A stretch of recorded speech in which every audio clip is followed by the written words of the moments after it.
very own Assistant Athletic Director Bill Villarreal joins the group on the field as a retired U.S. Navy commander and a veteran of over 22 years.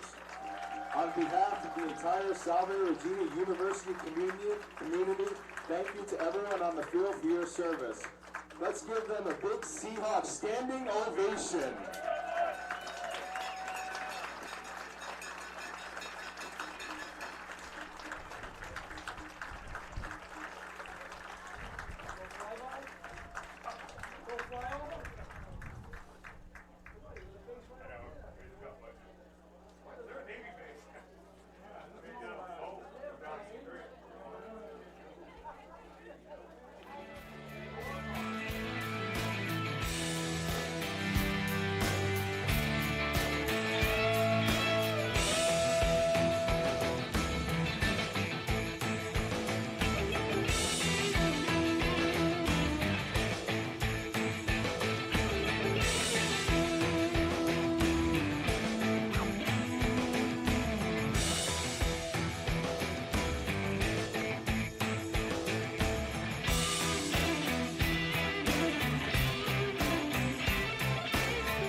Field in Newport, getting ready for Salve Regina University. Football in the Commonwealth Coast Conference. Salve hosting the University of New England out of Biddeford, Maine. And we've got Salve coming in with a 1-3 conference record, a 2-5 overall season. UNE comes in with a 1-3 conference record and a 3-4 season mark in this, their second year in the Commonwealth Coast Conference. Head coach Kevin Gilmartin of Salve in his 7th year has a career mark of 43-19. He has never had a losing season with this football team. He needs to win out to keep that little moment intact there so that he could finish at 500. And UNE's a tough team, and we'll just see how this one goes. We've got Salve averaging about 30 points a game, giving up about 25. They put up some big numbers. Total offense per game is averaging around 416. They love to run the ball because of Joey Moriello. More on him in a moment. And here are some of the reasons why Salve can put points on the board. Well, the quarterback is Tyler McGovern. He's a junior, big kid, 6'5", 240. He's 76 of 151, 50% passing for 784 yards and a touchdown. But he's been picked 8 times. You have to keep an eye on that, averaging about 131 yards a game.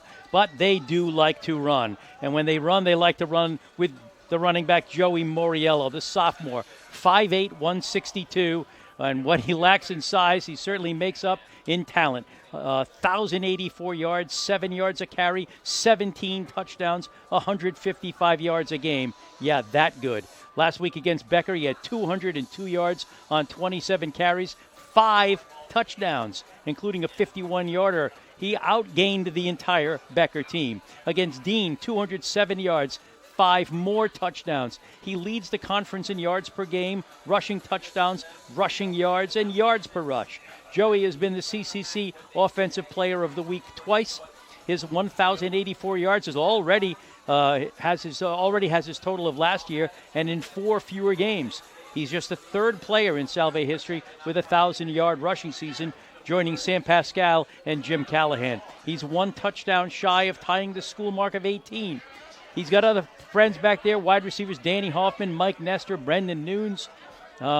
Also tight end Ryan Lawton, Max DeVito back there. And, of course, Joey can catch passes, too. He's got 11 of them. It's a veteran offensive line, and they're not big, but they are tough. Defensive leaders, you've got Matt Messner and Drew Balistreri. Messner is far and away the leading tackler with 72, number 1 in solo tackles with 44.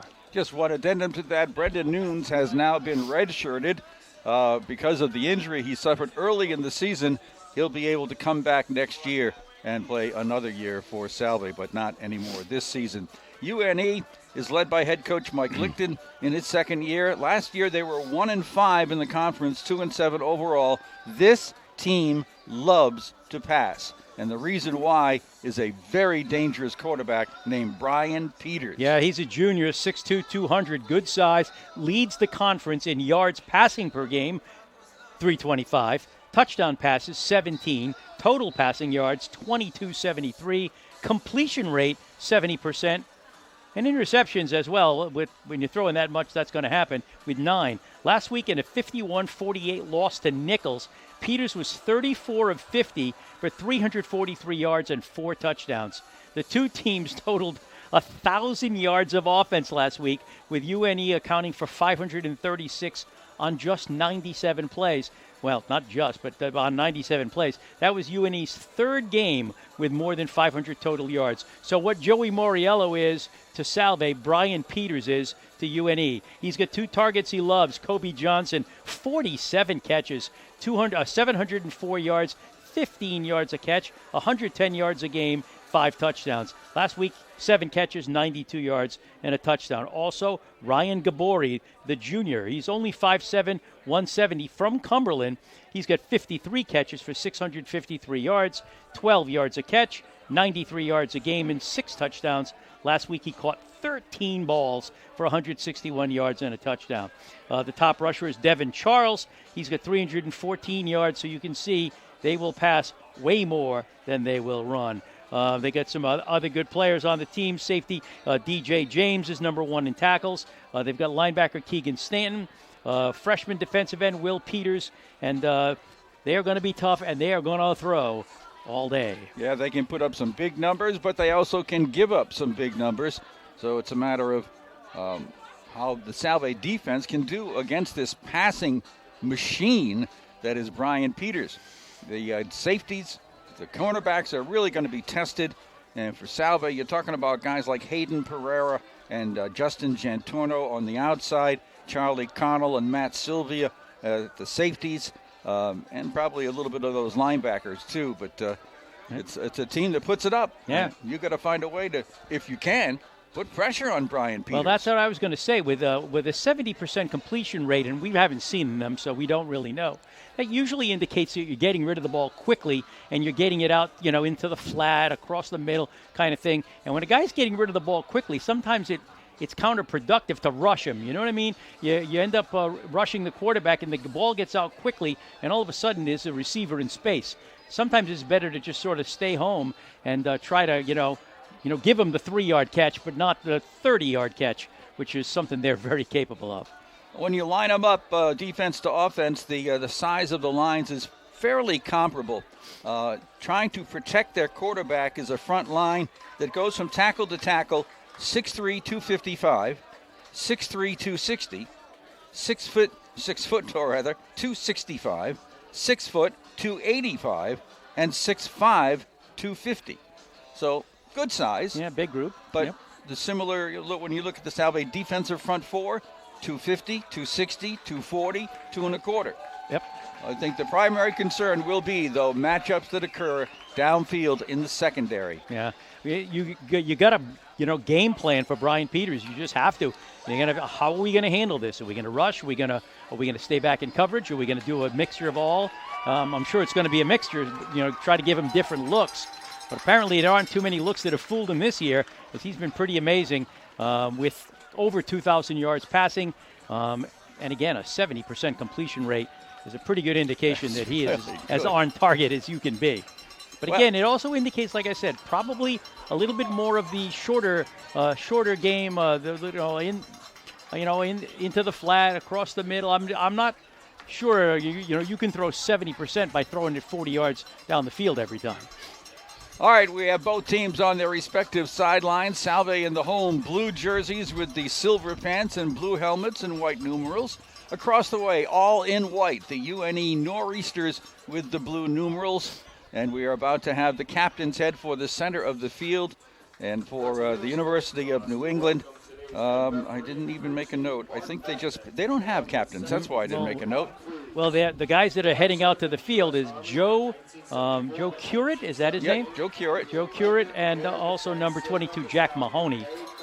So Drew Balistrieri is out there for Salve Regina, and he is joined by Nick Palucci and Mike Saunders, who are captains. And again, this is Military Day here at Salve.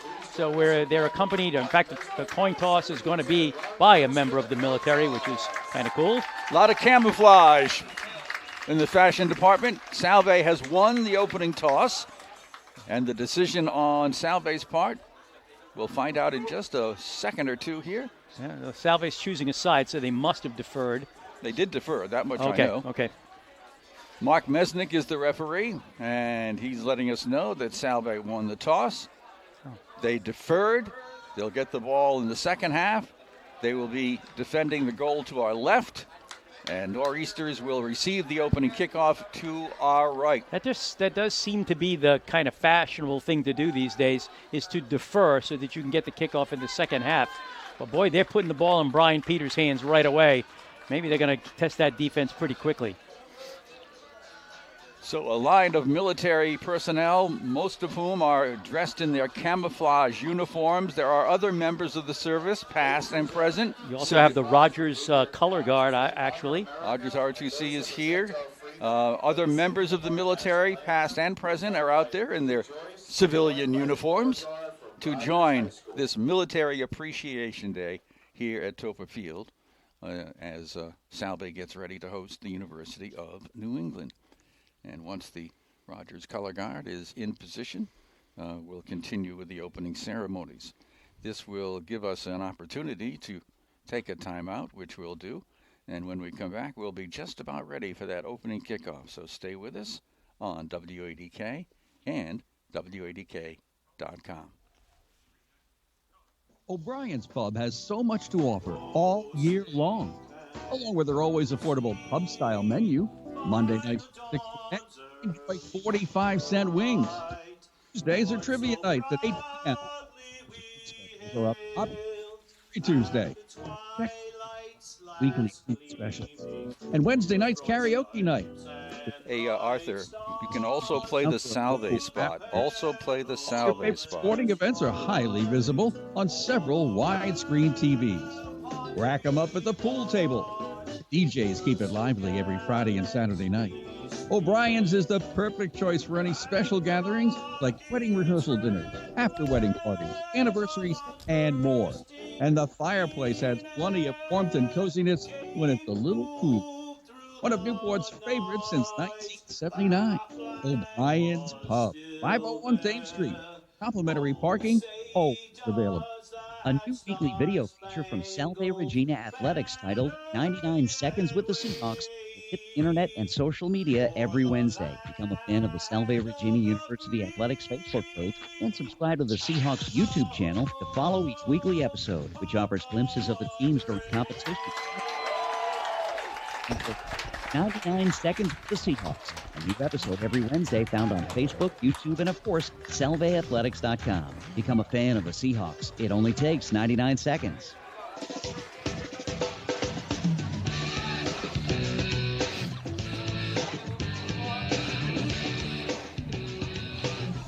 Welcome back to Toppa Field. Bob Angel, Jim Muscoli with you. And our producer director once again is the ever-present and extremely talented Mr. Arthur Berluti. All right, it'll be seconds from now when we start this Commonwealth Coast Conference battle.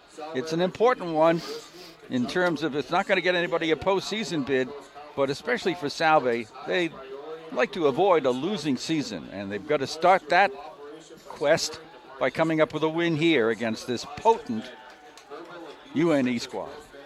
Yeah, there could be a lot of points on the board, too, between these two teams. And Salve will do it differently. They're going to try to keep the ball on the ground. They're going to try to run clock, and they're going to try to, shorten that game just a little tiny bit. And, of course, University of New England is going to just air it out and try to put up about, as many points as they possibly can, because they sure can. All right, kicking off for the Seahawks is Angelo DeSanto. Back deep, Halen Roberts and Devin Charles. It's chilly, but it is a beautiful day here in Newport. Lots of sunshine. Not too much wind. And what there is kind of coming across the field right at us. The kick. Hard, driving, end over end kick that will bounce, roll into the end zone. And it will be a touchback for UNE to get this game started. Nice job by Angelo DeSanto to even prevent that kickoff return. So let's see what happens. They'll start there. They'll start this right at their own 25 after the touchback. Good kickoff that time. Drove it right through to the back of the end zone. And here we go. Brian Peters ready to line it up, looking for guys like Kobe Johnson, Ryan Gabori, and let's see what happens. All right, it's going to be Jack Mahoney in the backfield along with Devin Charles, I believe. Peters in the shotgun. Slot on the right side. The run is going to be wide to the left side, and a nice pickup here by Jack Mahoney. Nudged out of play there by Salve's Matt Messner. Somebody had good pursuit on him, but they kind of slipped a little bit. Might have caught him right around the line of scrimmage, but he did get around the corner, picked up 5 yards. 2nd and 5 at the 30. So we see Jock Mahoney in the backfield. We don't see Devin Charles, the leading ground gainer. Mahoney gets another call on that side and drives forward to about the 28-yard line for a 3-yard pickup. So it's going to be 3rd and 2 in the Salve defense. Big play right away. If they can get him on a 3 and out, this would be an outstanding start. But, hey, there's another play to go here. From the 28, 3rd and 2. Opening possession of the game. Peters in the shotgun. Salve Moving jump. up front. Salve jump. Free Here's play. the throw, and it is caught at midfield. Nice pass. Nice catch. Right there, Kobe Johnson. You're going to hear his name a lot. And quite clearly that was Salve jumping. So that's pickup of about 16, 17. Where are we? We're at the 50-yard line, I think. If it's the 50, they picked up 17 yards. So no huddle. Right to the line of scrimmage go the Nor'easters. At midfield, 1st and 10. Slot formation left side, fairly tight formation. When in motion goes to the right side. And it'll be a play fake. Peters drops a little screen over here to Kobe Johnson. Gets some nice blocking. Gets inside the Salve 40-yard line before he's pushed out of play. Over there was Drew Balistrieri. And helping him out was Matt Sylvia. And there it was again, what we were talking about earlier. They did get a good rush on, but that ball came out very quickly. And you got to be really careful of that. To the 39 of Salve for another 1st down. Trips to the left side in this formation. The pass goes on the left side, and this is a quick pass completion over here for the Nor'easters. Making the catch was Mikey Brennan. Peters pass complete to Mikey Brennan. So the passing game of UNE on display right away. The gain was down to the 34-yard line. Pickup of 5, 2nd and 5 for UNE. Spread formation. Double wides left. Quick pass on the left again. Same guy. And this will bid it down close to the 30-yard line as Mikey Brennan is the target again. Now we have whistles blowing, and let's see if there's any problem over here. Keep an eye on our referee, Mark Mesnick. Ooh, personal foul against Salve. So that'll be tacked on to the end of the play. The tackle was made right in front of the Salve bench area. Little extracurricular activity apparently over there, and puts the ball down they're not done marching it off. They're inside the 20 at the 16-yard line. Yikes. Marching right downfield, the Nor'easters. And in motion to the left side, looking left, throwing left, and dropped by the intended receiver. That was out there on the receiving end almost for the Nor'easters was Doug Harrison. Ball at the 16, 2nd and 10, opening possession. Yeah, and only 2.5 minutes into the game, and UNA knocking on the door already. And we're seeing numbers that we weren't prepared for. The starting and 2 depth charts have not mentioned several of these guys. All right, double wings on the left side. Shotgun formation, throw on the left side again. This is Mikey, and he's going to get nowhere, maybe a yard. This number 9, Mikey Brennan, very popular receiver in this drive. That's his 3rd catch, and they give him the 14 for a gain of 2. It'll be 3rd and 8. John Good credited with the tackle from the secondary. See what the Salve defense can do on 3rd and 8. Peters in the shotgun. Looking, throwing left again, caught, and into the end zone for the touchdown goes Kobe Johnson, sidestepping a near tackle and easily strolling into the end zone to complete an opening drive touchdown for UNE. Well, that was about as easy as it got. He made that catch. They had a chance at stopping him before a 1st down, but he kind of angled around the tackler, and once he did, it was wide open into the end zone. Kobe Johnson. And here's a very good kicker in Kevin Hines for the extra point. He has not missed one this season. And the string continues. Successful extra point. UNE takes the opening kickoff and marches right downfield, 75 yards. We'll be back right after this timeout. Back in 1980, Ralph and Pat Plum envisioned owning and operating a restaurant. But not just any restaurant. They envisioned an always friendly, casual, and fun pub-style eatery. And so the Brick Alley legacy began, a tradition of the best in food and drink combined with true Newport hospitality. It's easy to see why, year after year, the Brick's regarded as one of the most highly regarded and extremely popular dining out choices throughout Rhode Island. The Brick Alley Pub and Restaurant, 140 Thames, Newport, on Facebook and online at brickalley.com. I'd like to note that the Salve Regina coaches are all dressed in their camouflage pants in honor of Military Appreciation Day. Let's see if Salve can respond to this touchdown that UNE has just put on the board. Yeah, 9 plays, 75 yards. The scoring play was a 14-yard pass from Brian Peters to Kobe Johnson. Kick was good. UNE 7, Salve nothing. The Hides kickoff, short end-over-end kick, coming down to the 18-yard line, and heading upfield was Jantorno. Nice little return there by Justin Jantorno. No, I'm sorry, that's not Justin. I take it back. That's Ty O'Loughlin. Ty O'Loughlin with a pretty good return to set up the Seahawks in good field position for their first possession. Somewhere around the 37, right there, yep. Ty O'Loughlin, the Middletown High School graduate in his second season here. All right. Let's see what happens here.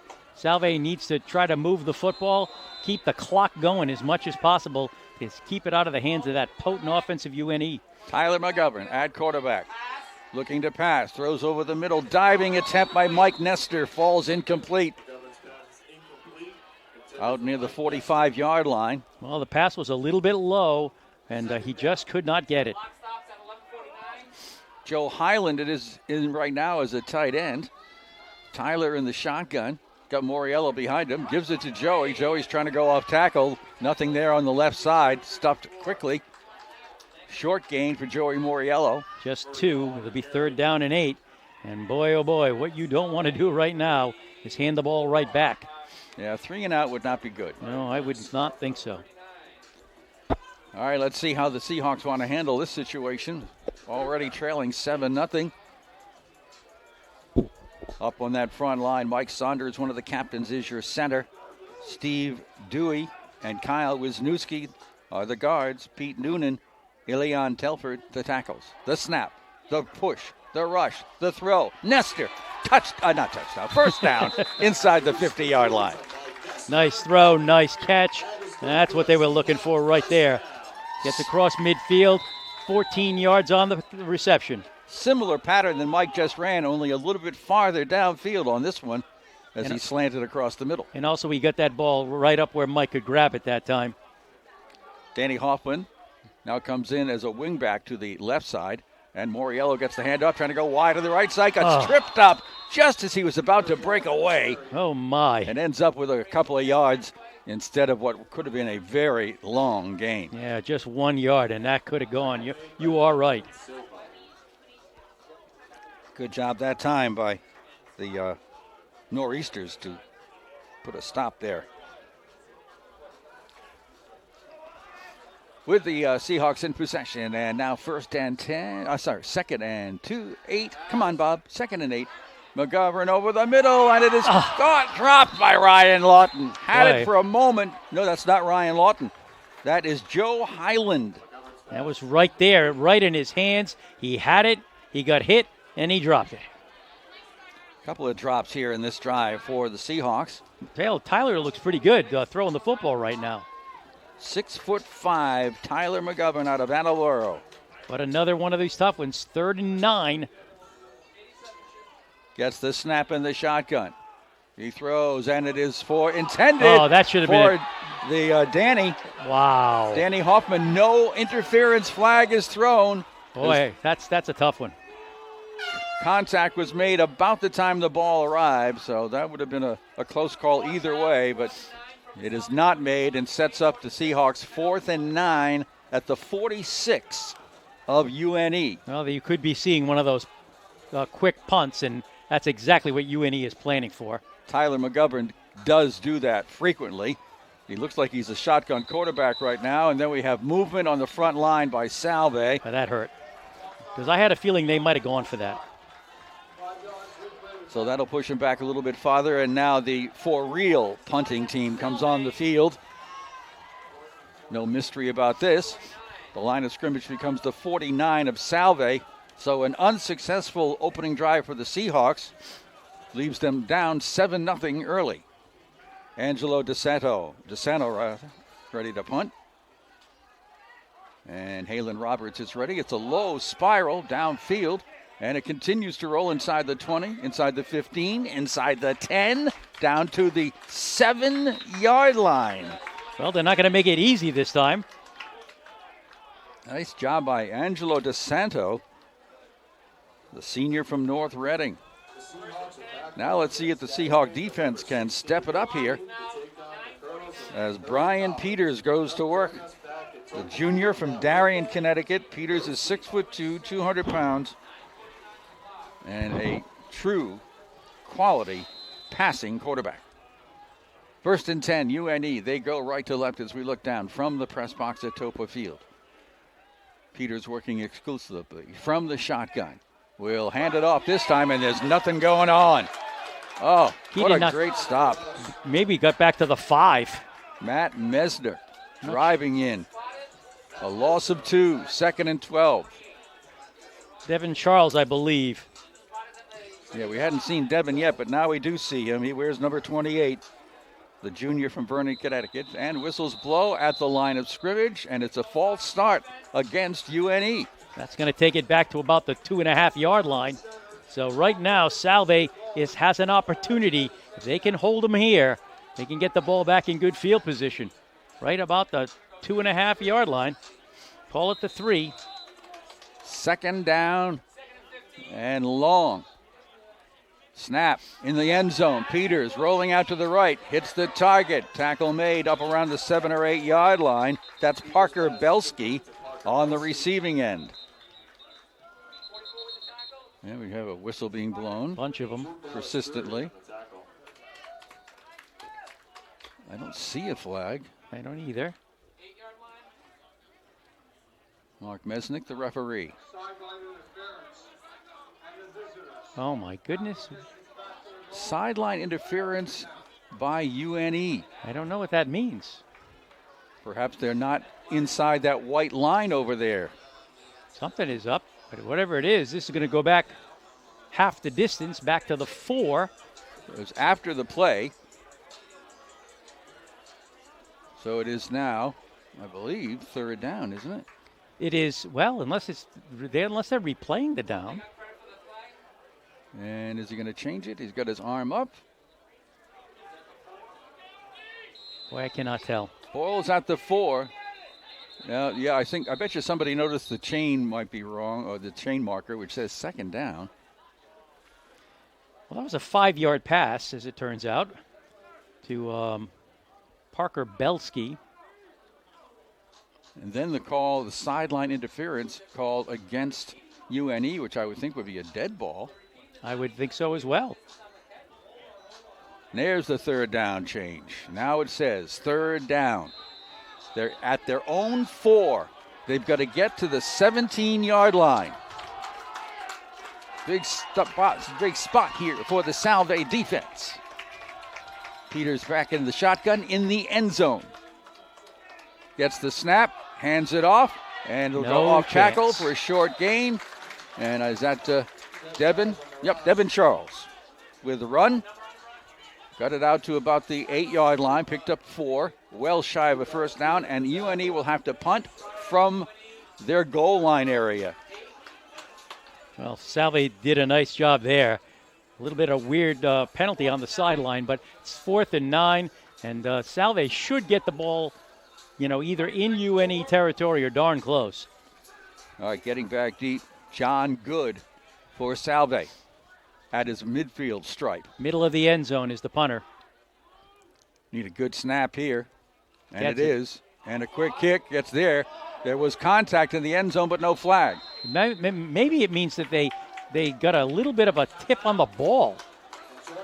Because otherwise, you're right, there was lots of contact. And the ball kind of caromed off to the right. And really, this didn't go very far at all. Salve's going to have great field position. They marked it out of play right around the 25-yard line. Wow. Of UNE. Well, that has to be what happened. There was contact on the punter, but they must have contacted the ball as well, and in which case there's no roughing. 1st and 10. Salve trailing 7-0. First quarter action. A little over 8 minutes to go. Timeout called. This game might take 7 or 8 hours the way we're going. Another officials timeout here. Mark Mesnick is the referee. Norberto De Hoyos is the umpire. Anthony Spinelli is the headlinesman. Mark Menendez the line judge. Darrell Rawlinson is your side judge. Alex Allberg is the field judge. John Zienskowski is the back judge. Tyler from the shotgun hands it up to Joey Moriello. Has a little bit of a hole on the left side. Got closed up pretty quickly, but he got down to about the 20-yard line. Picked up about 5, and I'll tell you, if they can keep doing that, they'll take it. Mike Tuzo credited with the tackle, the junior out of Queens. At the 22nd and 5, McGovern gives it to Joey Moriello. Tries to find a seam and does. Gets to the 15, to the 10. Tackled down at the 7-yard line. Talk about tough to bring down. He got disappeared there in a crowd of white shirts and then emerged and got tackled by Keegan Stanton-Mees, the sophomore. 1st and goal, Salve. At the 7. Trips come wide to the right side. Moriello in the backfield gets the handoff, finds a little bit of a seam, gets to the 5, then pushed back. The amazing thing about Joey, not only the fact of his size and his strength, but it's also that the defense is keying on him. They know he's getting the ball a lot of times, and he still finds a way. Joe Cookie with the stop. 2nd and goal at the 5. McGovern goes to Moriello again, going wide, cutting sharply, driving quickly, and into the end zone. Joey Moriello does it again. The sophomore from Colts Neck, New Jersey.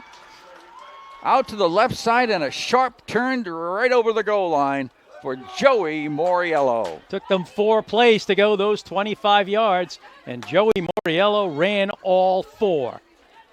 Now with Max DeVito as his holder, Angelo DeSanto will try to even up this game. 6:53 to go in the first quarter. Snap, hold, kick, and good. We are even at 7. Salve and UNE. More from Toppa Field after this. Newport Propane and the Sherman family have been serving Rhode Islanders for nearly 60 years. Archie, the next spot is a 60. The very best customer service. And I'll probably go with it. Our extended family. And when it comes to despite our the length of it, our customers receive only the best with work that stands up like no other to the challenges that our beautiful coastline provides. Come join the Newport Propane family and see why so many fellow Rhode Islanders already have.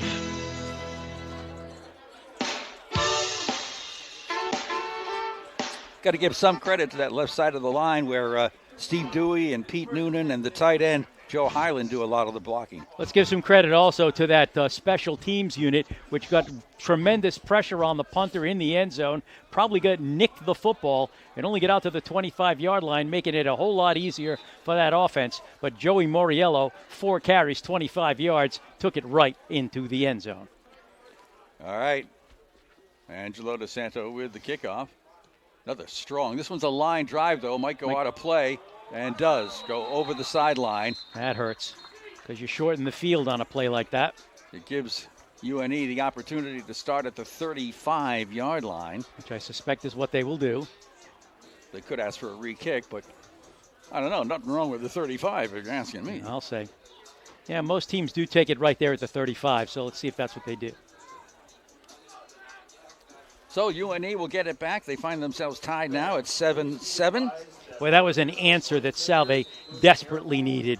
You know, you cannot fall too far behind this group. So the offense, again, the special teams got them the good field position, and the offense did the rest. All right, Brian Peters sets them up. Got halfbacks on either side of him. Going in motion to the left. Throw over there to that wing back. and trying to find some running room. Got to the 39-yard line. And that time, look, it was Trey Snowden. No, I'm sorry, wrong guy. That was Doug Harrison on the receiving end. All right, he picked up 5 to the 40. 2nd and 5. Brian Peters does not waste a lot of time making a decision as to where to pass. No, that's why his percentage is so high. And in motion now, goes to the right side, and he gets the handoff. It's a little razzle-dazzle. He wants to throw to Brian Peters, and John Good is covering on the play. Oh, no. And they'll call pass interference on John Good, as he was trying to cover the quarterback, and I'll Brian Peters. I'm going to tell you something. The coaching staff is hot because they're seeing what they saw on the other play with no flag thrown, and, oh, man, they are not happy. So the call was made out there by the side judge. That's Darrell Rawlinson, and he did not hesitate. John Good came up from behind and collided with Brian Peters before the ball got there. And the pass interference is going to put the Nor'easters at the Salve 47-yard line. Double wides to the right. Peters play fake, being chased out of the pocket, gets it thrown and gets it there. A completion of about 5 yards to Cam Mann.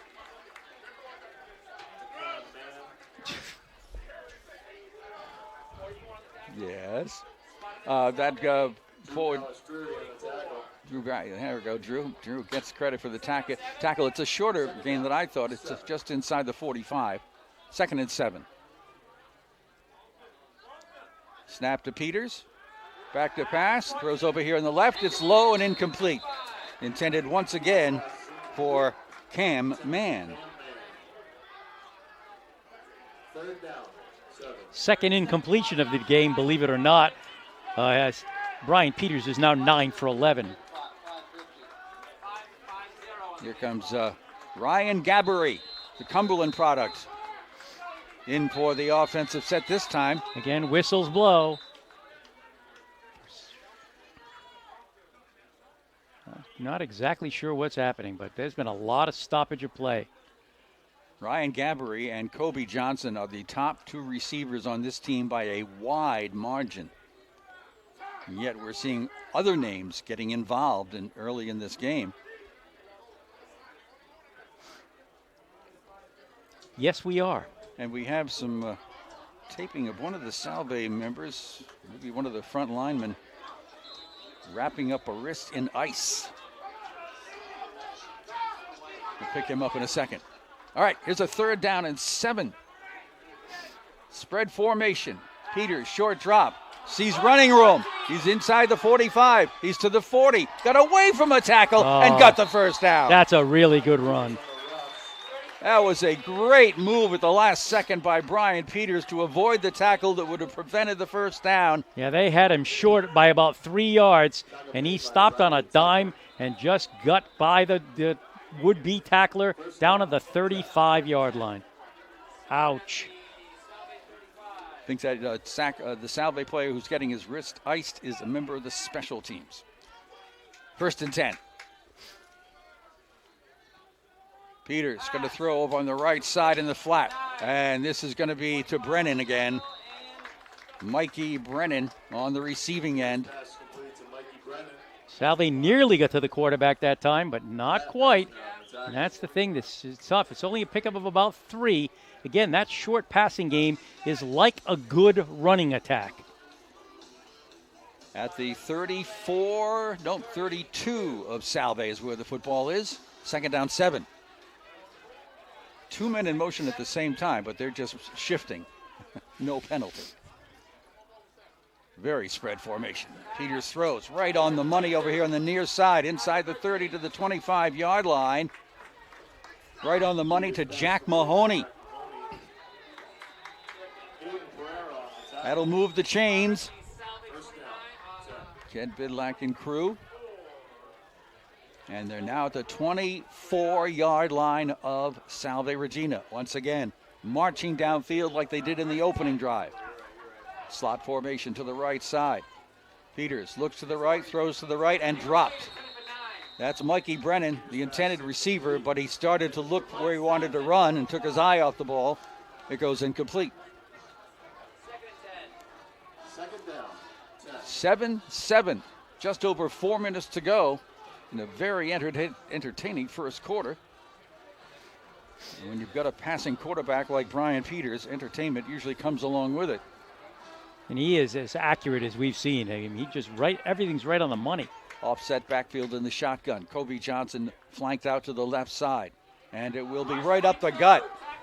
Mahoney, and I that's believe. Mahoney going right up the middle for a short gain. And that'll bring up third down. Forward progress to the 21-yard line. So it's going to be third and about 7. Right to left go these nor'easters in the Rhode white uniforms. Try to get the lead back. Salve trying to stop it right here on 3rd and 7. Again with the spread, slot formation right, and it will be a handoff, and that is going to be driving forward, and still fighting forward and pushing and landing inside the 15, and that's Cam Mann, 190-pound freshman.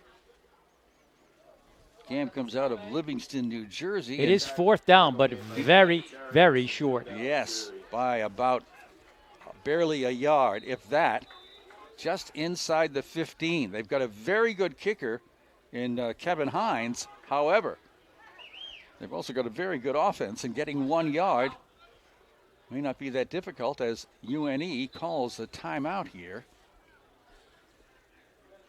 With 3:08 remaining in the opening quarter. Oh, they stopped the clock because they're making a measurement, apparently. It hits close. Look at that Ken Bidlack trotting out there with one half of the chains. A man of his age. Here's the stretch of the chains, and it will be shy, but it will be about a foot shy. It's even closer than we thought. So, here you go, UNE. Let's get greedy. They will not attempt a field goal. They will go for that 1 foot. And don't forget the fact that Brian Peters likes to throw. Yeah, they might be going for more than a foot. They might be going for 15 yards. All right, Cam Mann is set up behind the shotgun quarterback. Goes up to center now. He'll take the snap. He'll make the run. He'll pick up the first down. Just barely, too. A good call, but Salve's defense was there. But he picked up probably a couple of yards. He's definitely got it. Yeah, he got to the 13-yard line. Only needed to get to the 14. 1st and 10, UNE. Brian Peters set up in the shotgun, then ran up to go under center and slanted off to the left for the first down. Trips out to the right. Throw goes to the left, and it is short, scooped up, and incomplete. Kobe Johnson, the intended receiver. They're getting a little bit closer to Brian Peters now. The rush, somebody came in, but he gets rid of that ball so quickly. John Good is on the coverage right now. He's a 5'9 junior for Salve, going up against Kobe Johnson, who is a 6'2 receiver. 2nd down, 10. The ball at the 13 of Salve Regina.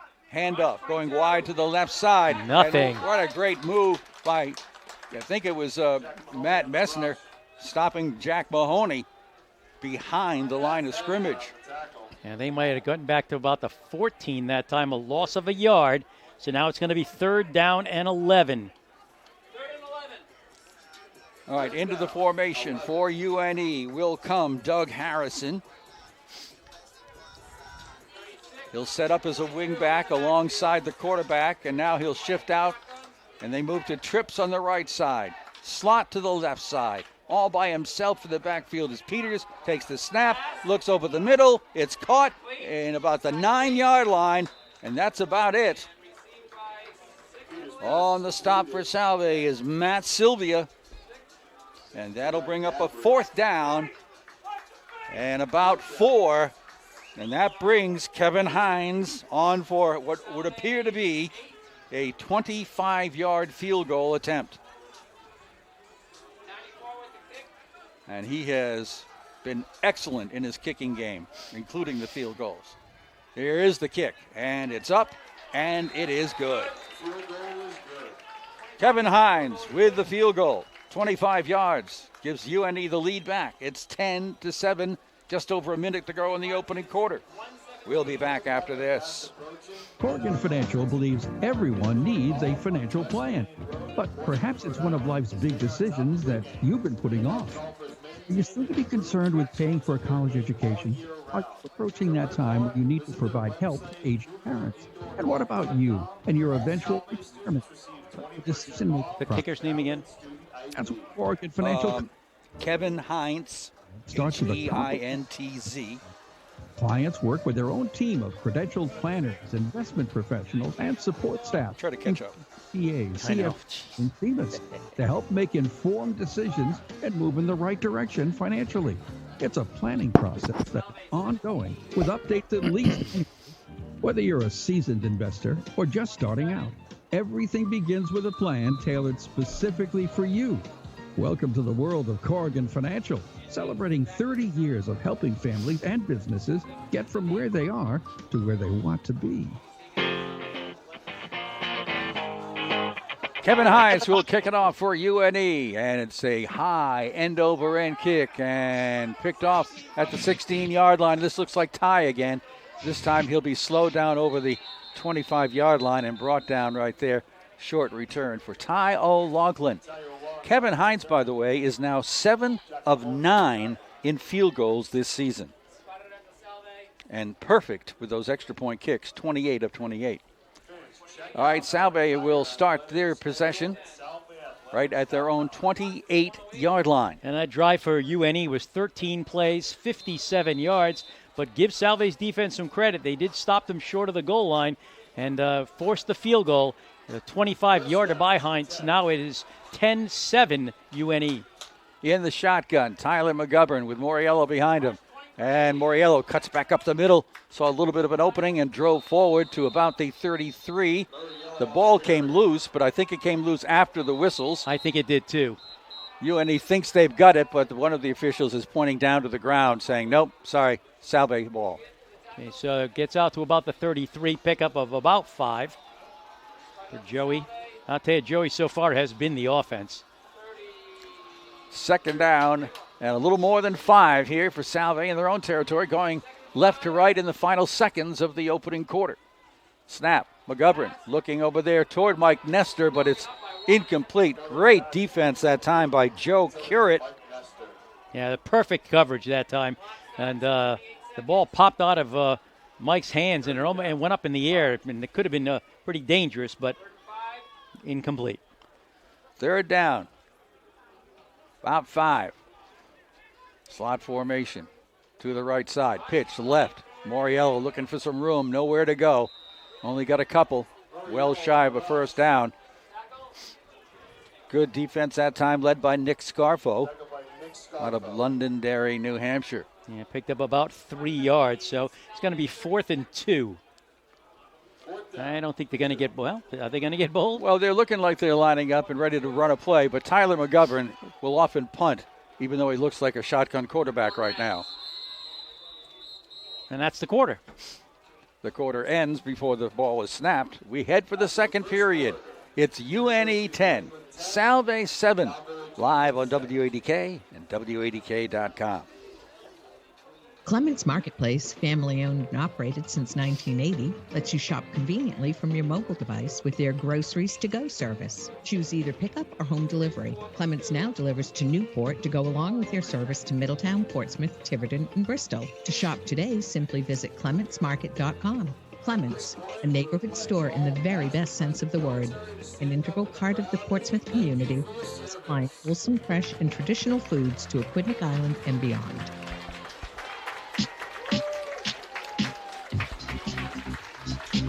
It's Salve Regina University football on a Saturday afternoon in the sunshine. Temperatures around the mid-40s right now.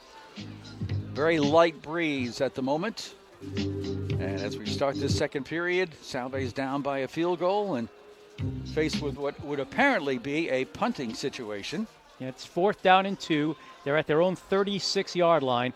And again, a very potent offense on the other side. So You really want to give them as long a field as possible, which means they probably want to punt here. But if they're going to do it, they're going to do it from that formation where Tyler kicks the ball as a quarterback position. Their own 36-yard line. Tyler awaits the snap, and he's going to pass. And it's out here, and it is caught! Oh, what a play! Terrific catch by Pat Travers over the defender. A bold move by Salve on 4th down to make the pass play work. Why not? And it took a great leap by Pat Travers to make that catch. 1st and 10. They're at the UNE 42. Tyler wants to pass. Looking wide open on the far side. Mike Nestor makes the catch. Gets to about the 30-yard line before he's pushed out of play. Somebody missed an assignment on Mike Nestor. Easy reception there. In on the stop was Will Michaud, the freshman. 1st and 10, Salve at the 30 of UNE. Joey Moriello goes wide to the left side. He's outrunning the defense so far to the 25-yard line. He's finally caught. Good angle and good tackle by DJ James, who leads the team in tackles. For a moment, it looked like Joey might get downfield, but James came and caught him. Got about 6 yards, almost 7. 2nd down. Snap to McGovern. Play fake. Pass downfield. And this one is going to be caught. Another great pass. Another great catch. That looked like Hayden Hume, I believe. Is that a touch? That's a touchdown. Yeah. I'm so sorry. I didn't realize it was in the end zone. Was that Hayden Hume? Okay. It was Hayden. Hayden Hume, sophomore. Milford, Connecticut, makes a great touchdown catch in the end zone. DeSanto for the extra point attempt. Ball down, kick up, and very good. So we'll keep it right here for now. Salve responds to the UNE field goal with a touchdown drive capped off by the pass to Hayden Hume, number 88.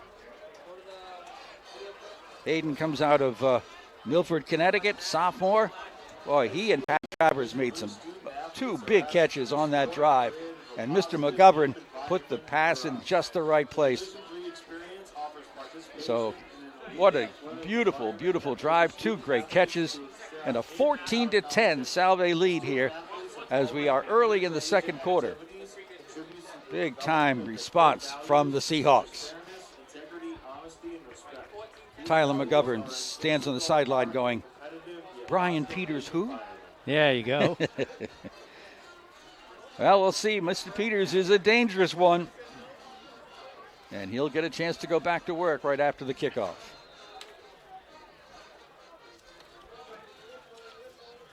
Good response that time by Salve. Pretty long drive, too.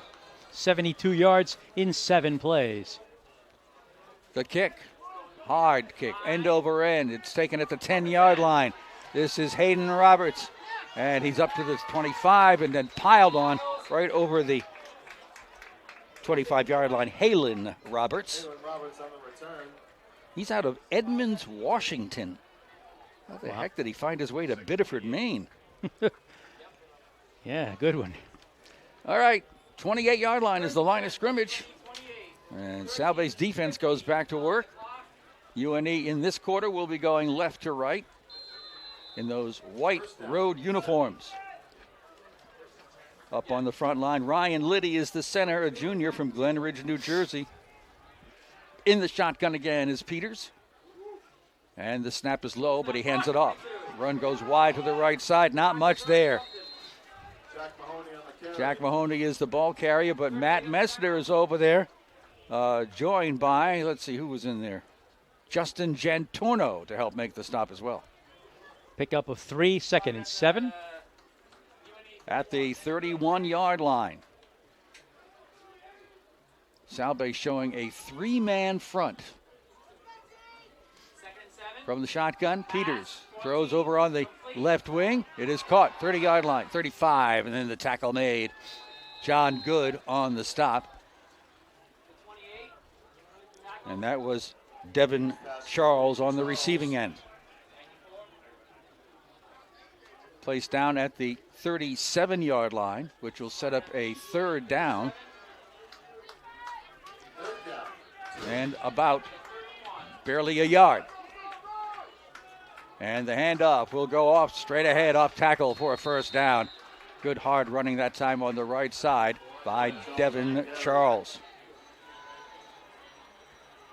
Dylan Nagy on the tackle. And they give Dylan Nagy credit for that tackle. Dylan's a junior out of Franklin Square, New York. At the 40-yard line. Peters sets it up with a spread offense. Slot left side. He's in the shotgun. And he will play fake and keep it and run. 40, 45, 50. First down. Salve 44-yard line. Brian Peters showing his running capabilities. Found a big piece of daylight on the left side.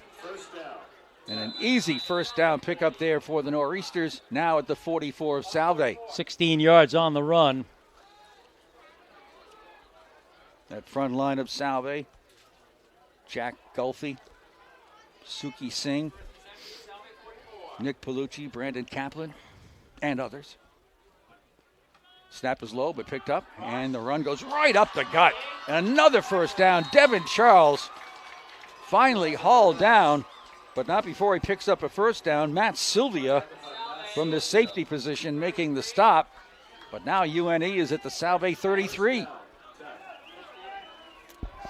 That was a big time gap for Devin Charles. Well, when you put a three-man front, you really open yourself up to that. Snap. Peters pump fakes once. Still looking. Plenty of time. Toward the end zone and picked off! Leaping catch made by Salve's Justin Jantordo. Right at the goal line. So let's see what the decision is. Is it before the goal line or in the end zone? It better be in the end zone or Salve will be starting at the 1-inch line, but looks like they're headed for the 20. I'll tell you, that is a big play in this football game. It maintains the lead, number one. It breaks up that momentum, number two.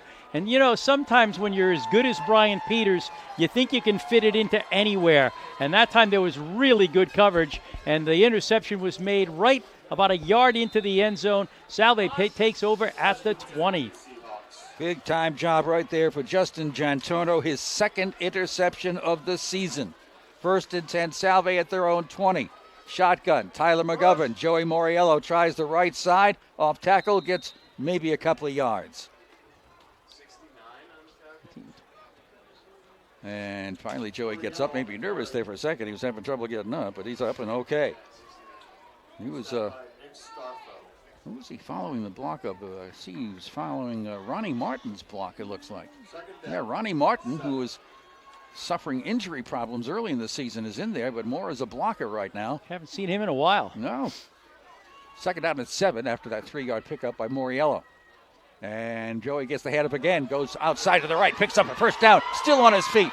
Joey Moriello at the 40, at midfield. Joey Moriello at the 40. Joey finally caught and brought down at the 30-yard line. Penalty flag at the end of the play. From the other side of the field. What in the world could this be? Could have been a late hit on Joey after he went down. Nope, they're going to say, I think they're going to say Salve is too close to the sideline. I'm not sure of that, though. If it's a dead ball foul, it doesn't affect the gain of Moriello, which was 47 yards. And once again, this call that the fans don't like comes from Darryl Rawlinson, the side judge, who now is having a conversation with Mark Mesnick, the referee. You know, if that's what it was, and I'm not sure that's what it was, I mean, he's running down the right sideline. Salve is over here on the left sideline. And I don't know if they were pressing. They're moving back. So if they were pressing up to the sideline, they were nowhere near the play. And even if it's legitimately a penalty, you know, you don't throw that flag. Yeah, but they did. And unfortunately, this is going to go back. Just 5 yards. No, it's going to go more than 5. More than that? It's a 15-yard penalty? That's just an insane call. So the gain was to the 30 for Joey Moriello. Big-time gain for Joey. But now the sideline infraction on the team. Again, on the other sideline from where the play was. Why would you throw that flag? You just keep it in your pocket, turn around after the play and say, you got to keep your kids back or I'm going to throw this thing. 1st and 10 for Salve at the 45 of UNE. McGovern to Moriello. And no, that's not Moriello. That time it's Robert Gomes. Robert Gomes got the handoff, went off the left tackle. Nice balance by Robert, though, huh? You got about 6 yards down to the 39. And Robert will come out, and back comes Joey Moriello after that gain by Gomes inside the 40 to the 39. Yeah, it was a 47-yard run, by the way, by Joey. 47, wow. Yeah. Slot formation left, handoff Moriello, tries to go inside the blocking on the left side, gets caught from behind, and brought down inside the 30. Good hard tackle made that time by Alex Morganti. Have you ever seen a guy find space the way he can? I know it. He just keeps cutting left, right, anywhere there's room, and he gets it. I mean, it's just unbelievable. Pickup of 10 yards there. And that's a first down. Sure is. At the 30 of UNE. Salve up 14-10. Ronnie Martin sets up as a wingback behind the tackle left side. And it's Moriello finding room on that left side and driving forward again. Got about at least 5 yards down inside the 25. Yep. He'll mark his forward progress to almost the 23-yard line. And Joey's starting to pile it up right now as he has 108 yards on 13 carries already. Second down, less than 4. Second quarter action. And the snap is high. McGovern has it, makes the throw on the left side, and it is caught for a touchdown. And that is Pat Travers again. Pat Travers? 86, I believe. Yep, Pat Travers. Second touchdown catch of the game. I think the other one was Hume, wasn't it? Hume caught the last one. Okay. Pat caught the first one. Oh, did he? I thought. I'll be darned. Right? I've completely forgotten things.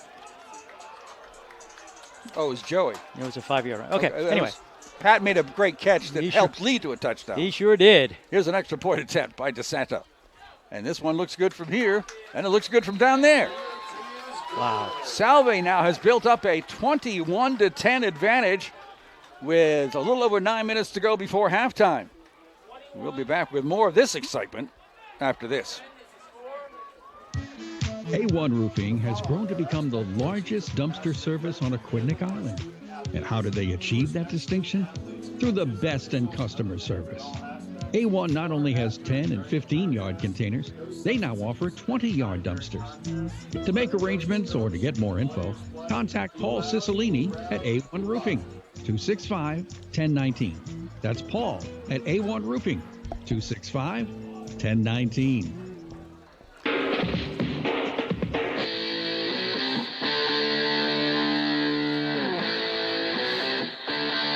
All right, back here at Toppa Field, Bob Angel with Jim Mascoli. You know, I got to give credit to Tyler McGovern. He is, a good passer, not a great passer, but he's looking pretty great right now. Yeah, he's putting that ball where he wants it, and that was a 23-yard touchdown pass to complete I just lost it, a 6-play, 80-yard drive. DeSanto's kickoff. Line drive low. Bouncing, rolling, slowly, picked up. No, it's turned around and recovered by Salve.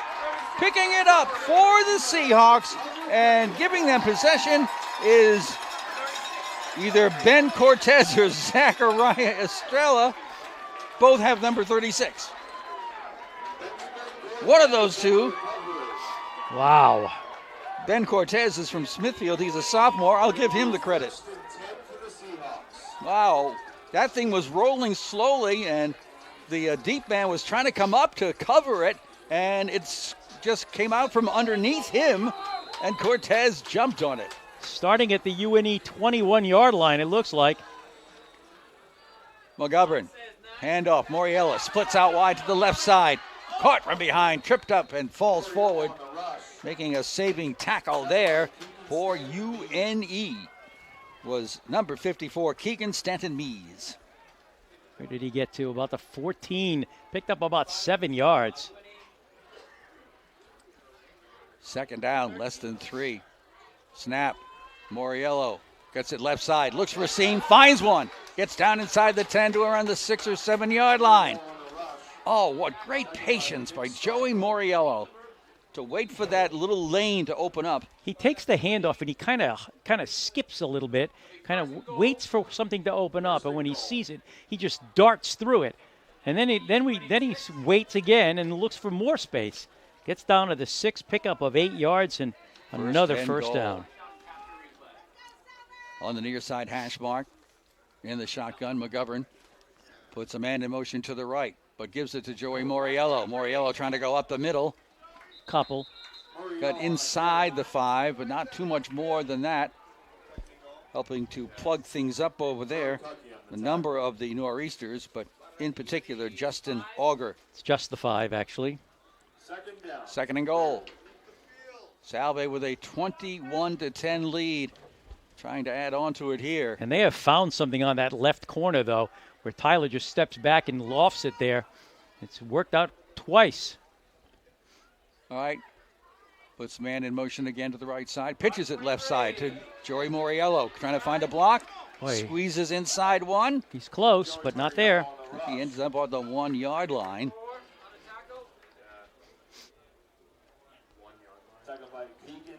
Keegan Stanton-Mees again on the stop. One of the leaders on defense. Third and goal from the 1. Ronnie Martin's going to come into that backfield, set up as a blocker. Play is motioned in from the sidelines. Nice to see Ronnie Martin back in action. Joey Moriello, the single setback behind the shotgun quarterback, Tyler McGovern.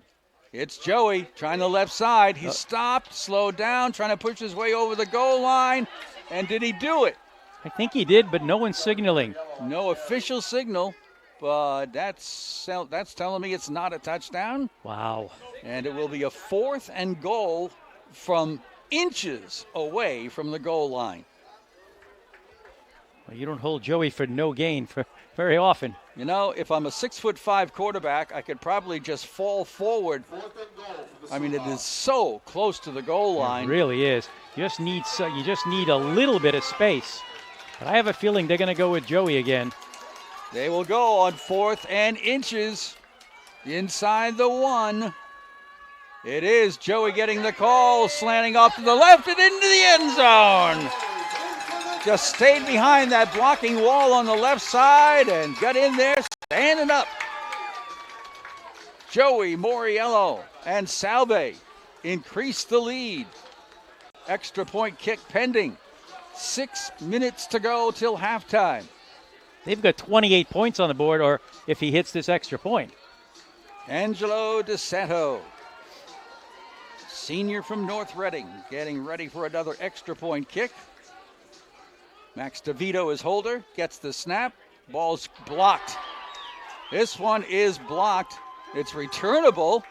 They're running with it, I think. Do they get credit? Time has been called. The ball got blocked. Salve picked it up. And somebody ran into the end zone. Well, is it a 2-point conversion? A lot of conversation down there. A lot of football players milling around. Mark Mesnick is the referee, conferring with his crew. No indication yet whether or not this is going to produce a point or two.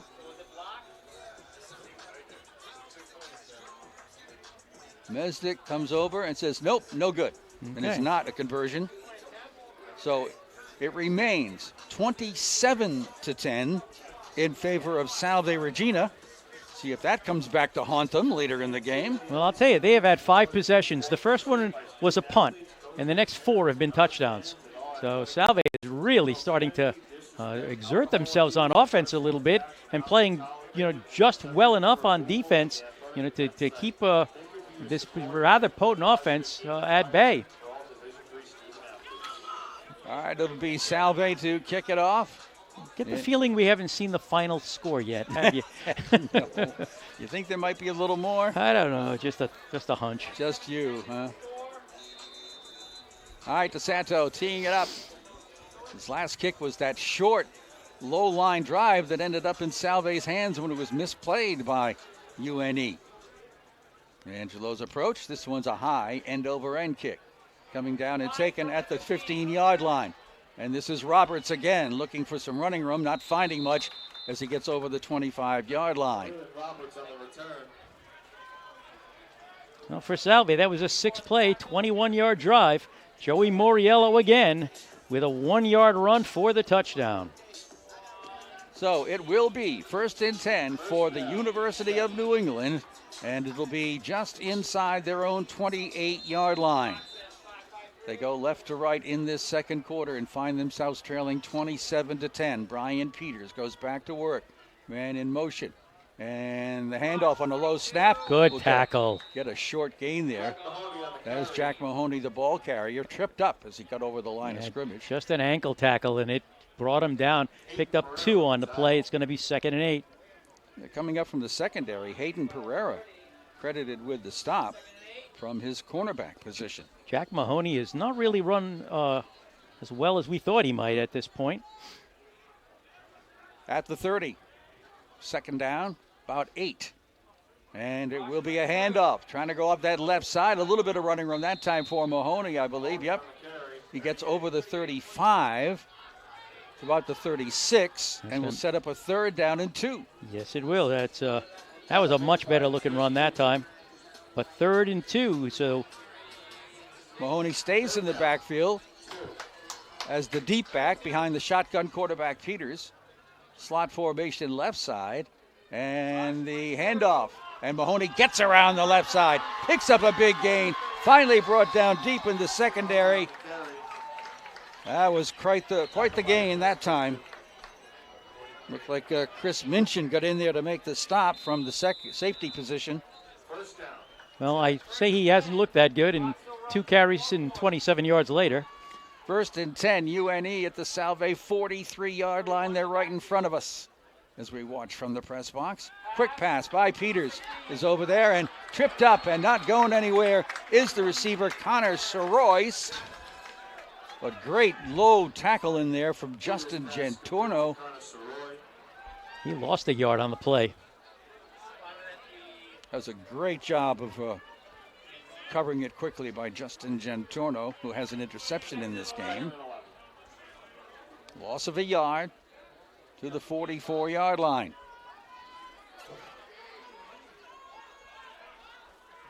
Under 4 minutes to play in this half. Man in motion to the left. Play goes to the left. That is Devin Charles, and he gets a gain inside the 40-yard line. I'm sorry, that's not Devin Charles. Cam Mann. Cam Mann. Gotta get these numbers straight in my head here. So he gets the ball down to the 39. Picked up about 5 yards. It's going to be 3rd down and 6. Just inside the Salve 40-yard line. Nor'easters trying to respond. They're down by 17. Slot formation right side. Back to pass Peters. Flips it over on the left side. And stopped before a 1st down on a solid tackle. And a flag on the play. Over there quickly to make that play was Mike Nestor.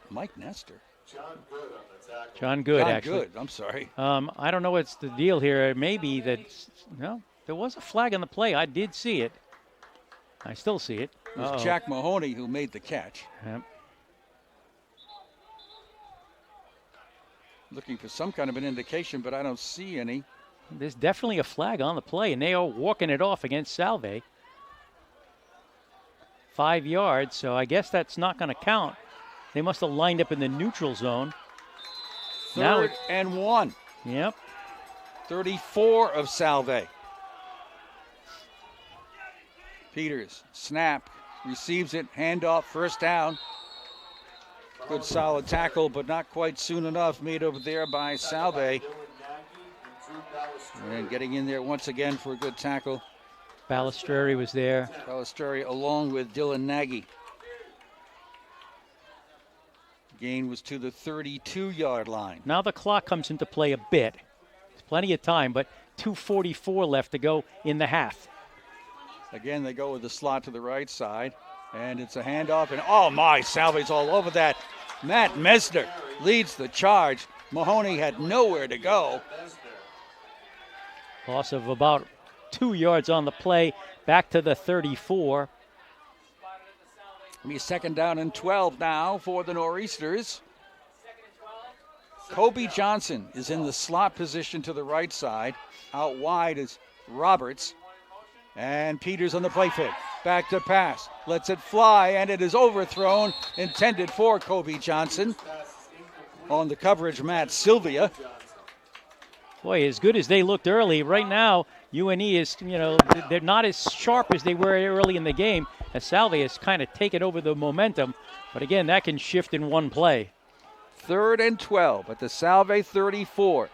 Johnson will set up wide on the left side, and Gabbery is over there with him as a slot back. Peters back to pass, being rushed, screen pass, caught by Kobe Johnson, and tripped, slowed down, and brought down near the 25-yard line. And that'll set up a 3rd down situation. 4th down. 4th down, sorry. So to the 25, he picks up 9. At the 25 of Salve, UNE will go for it on 4th and 3. Minute 35 to go in the half. Back to the slot right formation.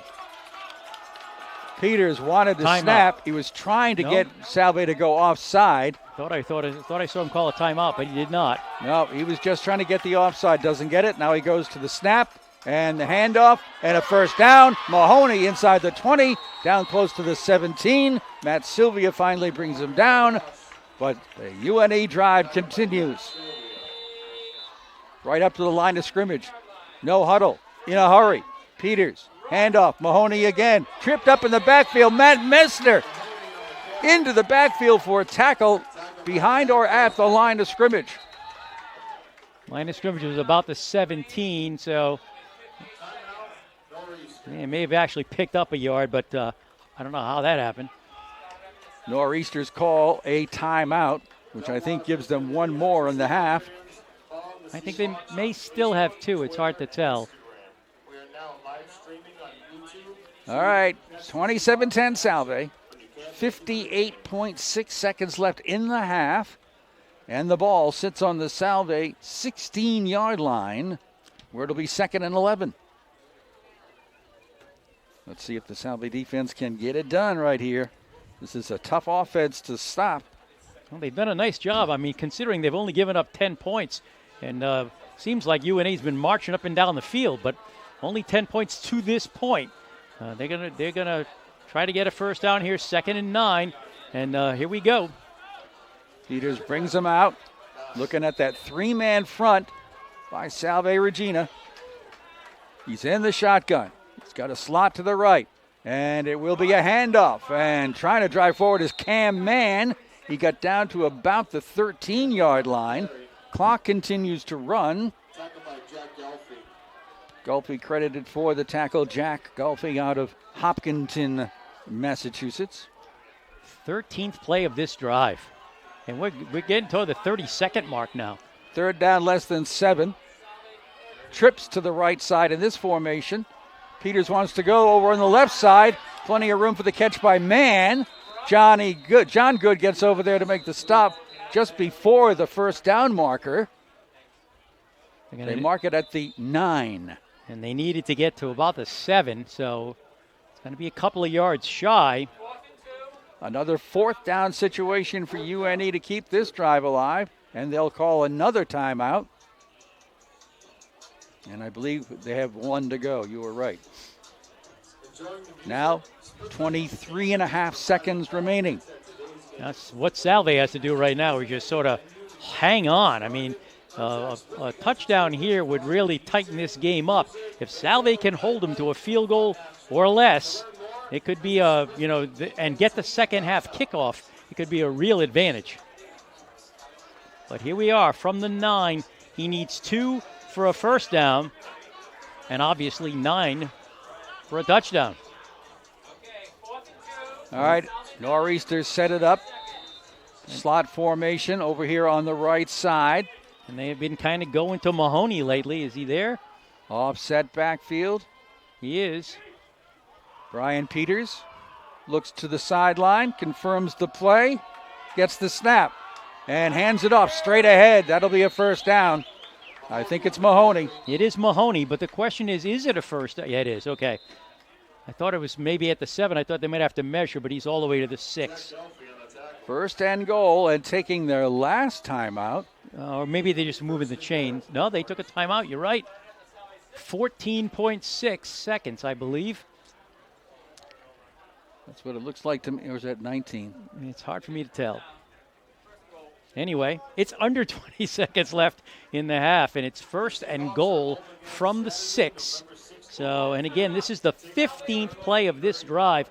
If Salve can find a way to stop this, it would be rather remarkable. And this is one of those situations now where they're going to have to throw, and Salve knows it. So one tackle in the field of play could end this half because they have no timeouts left. One tackle in the field of play, so they're going to have to go to the sidelines or, more likely, into the end zone. All right, Peters sets him up. As usual, he's in the shotgun formation, trips to the right side of this formation. First and goal. Low snap. Peters rolls to the right, throws on the run, and it is caught, and it is a dive toward the pylon and a touchdown. I don't know. It looked like his feet went out of bounds before he extended his arm, but he did call it a touchdown. It looked like his foot went out at the 1, and then he extended the arm. I don't know. Was that Mahoney or number 6? I believe it was number 6, which would make it Ryan Gabbery, the Cumberland product, who caught it right around the 5, took about a couple of steps and just reached out toward the pylon and apparently made the connection for the touchdown. Extra point kick here for Heinz, who has not missed any of them this season, and that is still the case. So with just seconds, 13 of them left before halftime, it is now a 27-17 lead for Salve Regina. 15 plays, 72 yards.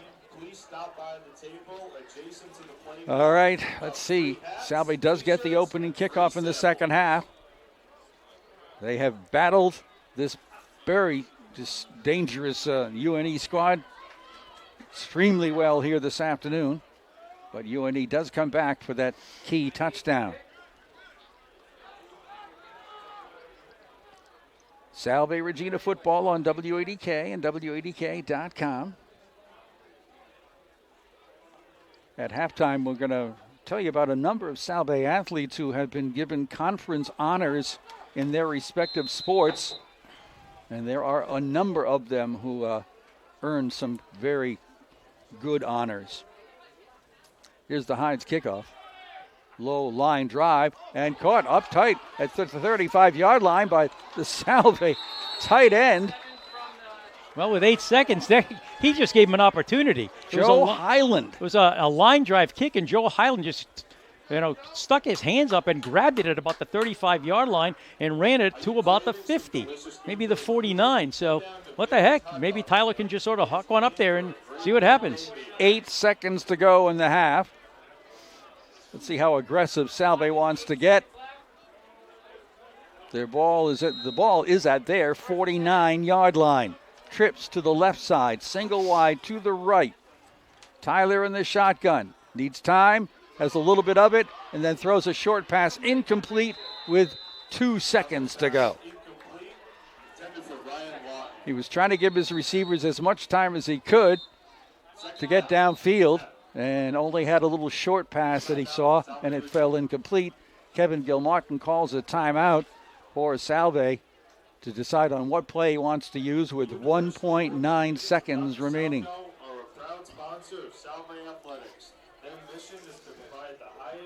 Quite a bit of football action, to say the least, here on a sun-drenched Saturday afternoon. Toppa Field in Newport. Yeah, there's been a ton of offense here. As, they've put 44 points on the board here at nearly halftime. So we will be getting some updates from the Rogers football game at Woonsocket. Big game for the Vikings there. They are just getting started at this hour. All right, here's Salve with a second down play, the last play of the half, from their 49-yard line. Trips to the left, and McGovern waiting. Now throwing as hard and as high as he can. It's up for grabs. It's fought for, and it is going to fall incomplete at the 5-yard line. And that'll end the half. There were at least 2 to 3 Salve receivers there and 2 to 3 UNE defenders, but it falls harmlessly to the turf. So we indeed have arrived at halftime, and it's been quite a half. 27-17, Salve Regina leading UNE. And with that, we'll take a timeout on WADK and WADK.com. This is Jim Gray, president of VD Automotive. Okay, VD, Midtown, and Newport Insurance.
I was looking at the standings here for the Commonwealth Coast Conference, and it looks like it's coming down to a game today that will determine who's going to win the conference championship, because 4-0 Endicott is taking on 4-0 Western New England, and that will probably decide who wins the conference championship.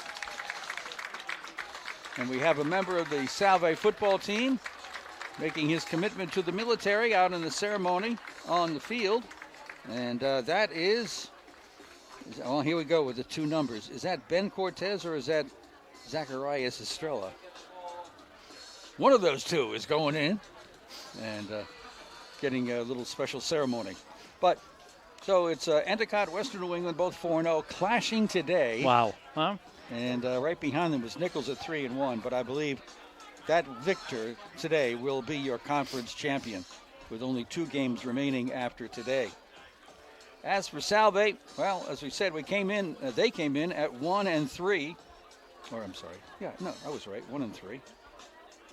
And also UNE is 1-3. But Salve, to avoid a losing season, has to win this one. And after that, they've only got 2 left. They would have to win out to avoid a losing season, which Kevin Gilmartin has never had in his time here at Salve. But quite a first half, to say the least. I did want to pay tribute to some Salve athletes who have just received Commonwealth Coast Conference honors. First of all, in men's soccer, the men's soccer team, by the way, is unbeaten and gets the number 1 seed in the playoffs, and they'll play this coming week. Casey Kelly of Salve's men's soccer team has been named the conference's Defensive Player of the Year. He's a junior. Craig O'Rourke, the head coach of this men's soccer team, for the 2nd year in a row, is the conference's Coach of the Year. First team all-conference honors go to Salve's sophomore Alessandro Oggiano, a forward. Senior Evan McDonald, midfield. Junior Casey Kelly, defenseman.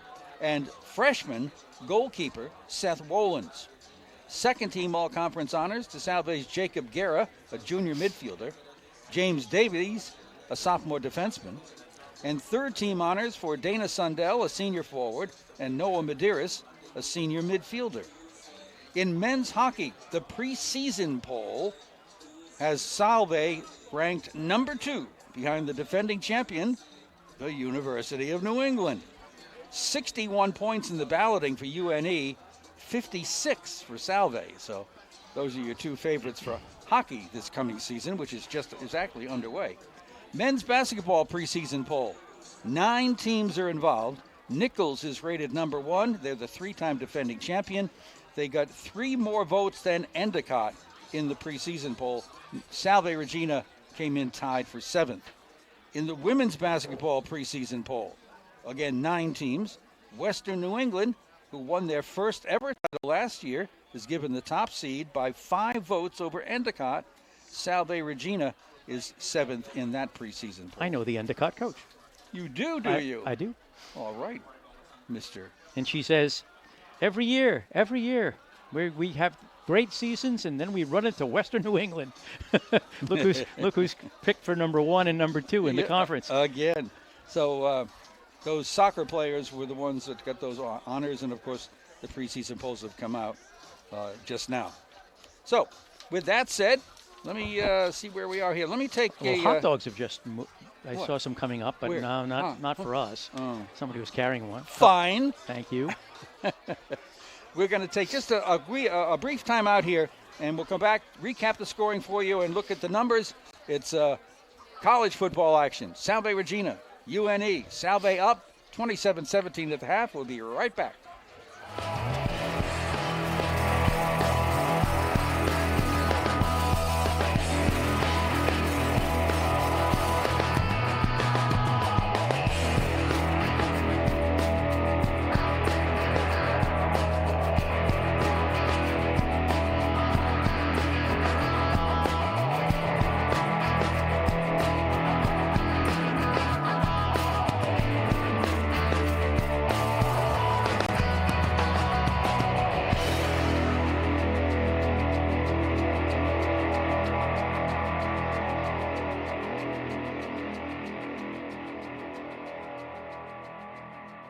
Halftime at Toppa Field. We turn to Mr. James Ascoli. As soon as he finds his scoring recap, he's going to tell you. Where'd it go? I think it's underneath that roster right there. Oh, there it is. Okay. What is it doing there? I hit it on you. Okay, there we go. All right, well, it's there was a lot of scoring, and it happened throughout the entire first half. In fact, it started wicked early with 12:01 left to go in the first quarter. UNE put together a 9-play, 75-yard drive, and they did it in 3 minutes. Kobe Johnson took a 14-yard catch from Brian Peters for the touchdown. The extra point kick was good because when UNE kicks an extra point, it's always good, at least so far this year, and that made it 7-0. Salve responded, though, about 5 minutes later with 6:53 left to go in the quarter. They put together a 4-play, 25-yard drive. Joey Moriello took it in from the 5-yard line. In fact, Joey Moriello got all 25 yards on the drive. The kick was good, and it was 7-7. With 1:17 left to go, still in the first quarter, the UNE put together a 13-play, 57-yard drive. That stalled, but Kevin Heinz with a 25-yard field goal made it 10-7 UNE. And then Salve started putting their pedal to the metal just a bit, as with in the second quarter with 11:58 to go, they had a 7-play, 72-yard drive. Hayden Hume took a 24-yard catch from McGovern. That made it 14-10 Salve. A couple of minutes later, with 9:02 left to go, Salve 6 plays, 80 yards, 47 of them on a Joey Moriello run, by the way. Pat Travers takes a 23-yard pass from McGovern. That made it 21-10 after the extra point. Then, with 6 minutes to go in the half, Salve, 6 plays, 21 yards after a fumbled kickoff. Joey Moriello took it in from the 1-yard line. That made it 27-10. But Salve could not hold on to, make it 27-10 at halftime, because with 14 seconds left to go, 15 plays, 72 yards for UNE. Ryan Gabori takes a 6-yard touchdown pass from Peters. The kick was good. That made it 27-17.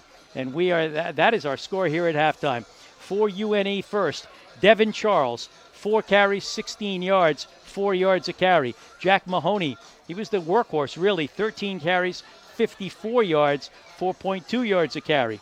Brian Peters had 3 carries for 27 yards. And Cam Mann, 3 carries for 14 yards. But passing, Brian Peters, 17 for 22. This is a guy who completes 70% of his passes and did a little bit better that time. 17 for 22, but only 105 yards. So it is kind of a precision attack. 105 yards, 2 touchdowns, 1 interception. Kobe Johnson had 4 catches for 51 yards. He had a touchdown. Ryan Gabori, 2 catches, 11 yards. He had a touchdown. Devin Charles had a catch for 6. Doug Harrison had a catch for 5. Mikey Brennan had 4 catches for 13 yards. Cam Mann, 2 catches for 7. Jack Mahoney had a catch for 8. And Parker Belsky had a catch for 5 yards. So 23 rushes, 111 yards on the ground for UNE. 17 for 22 passing for 105 yards.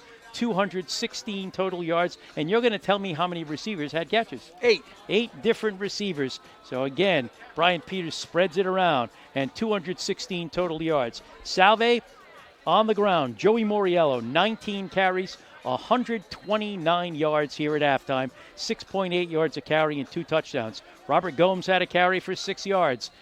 And that's it. When they rush, it's Joey.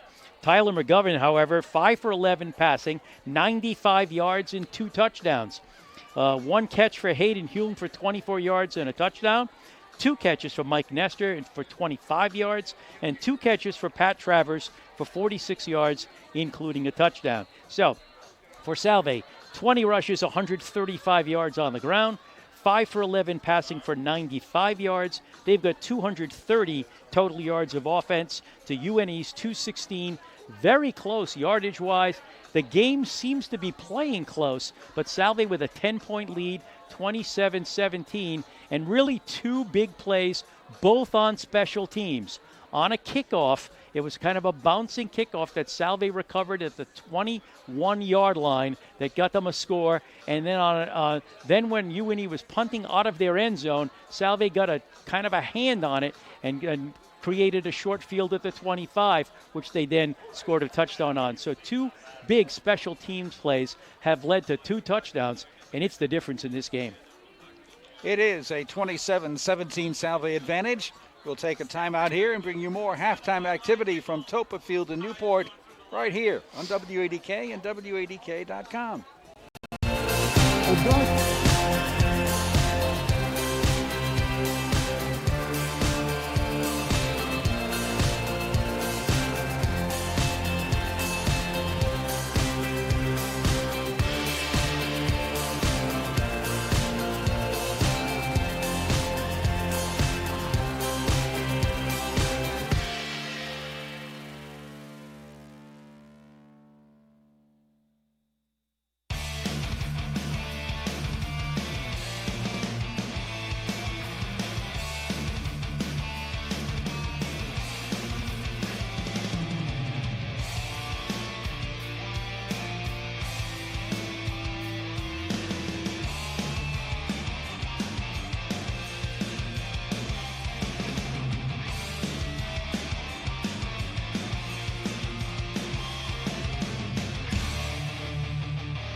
Well, we've been talking about Kevin Gilmartin and how he's never had a losing season as he works here in his 6th or 7th season as the head coach. But if they win out, they'll be 5-5, right? I'm just trying to check the standings here. They're 1-3 now. They'd be 2-3. Well, to finish the season, they'd be 4-3 if they could win in the out. conference. They'd be 4-3 if they won out. But overall, they would be 5-5 if they win out. Now, what they have left after today is, if they can win here today, would be a battle next week on the road against Husson. And then they finish the regular season on the 16th of November here against Curry. Husson is 2-2 in the conference, 2-5 overall. Curry is 1-3 in the conference, 1-6 overall. So you would think both are winnable games, and but first things first. Yeah, this is the tough one right now. I mean, they're up 10 points, but does that feel like a comfortable lead to anybody? I doubt it. And just to make mention of a couple of things here on the high school front, the regular season ends today around Rhode Island, and playing today would be both Rogers and Portsmouth. Now with Rogers, they're in Division II. They are 4-2, and they are at Woonsocket and playing right now. We will have some updates for you, but haven't received any yet. They just got underway a half hour ago. So we'll keep an eye out for that. But if Rogers wins, they're going to wrap up second place in their side of Division II, and that will earn them a home playoff game, likely to be this coming Friday night, and very likely to be against the team we saw last night, Mount Pleasant. And that's a bit scary if that comes out to that matchup. Yeah, we saw a Mount Pleasant team that was pretty impressive last night. That is for sure. Frederick Millay, 302 yards on the ground, according to our tracking last night. So he was something to behold, and so was that whole Mount Pleasant team. Now, as for Portsmouth, they're playing at 2:00, so they haven't started yet. They're at Moses Brown. Portsmouth, with a victory, will go to the state's Super Bowl and battle for the state championship against undefeated Hendricken. Moses Brown, their opponent today, and they are playing in Providence, Moses Brown is winless. So chances are pretty good that Portsmouth could come up with that needed victory and get to the Super Bowl, which is on the 16th of November. And, of course, if things go badly today, which we don't expect them to, and we certainly hope they don't, they would be the number 1 seed in the Division One Super Bowl matchups, and Cranston West would end up the team that would go to the Super Bowl against Hendricken. Right. So we'll see how the Patriots do in that matchup.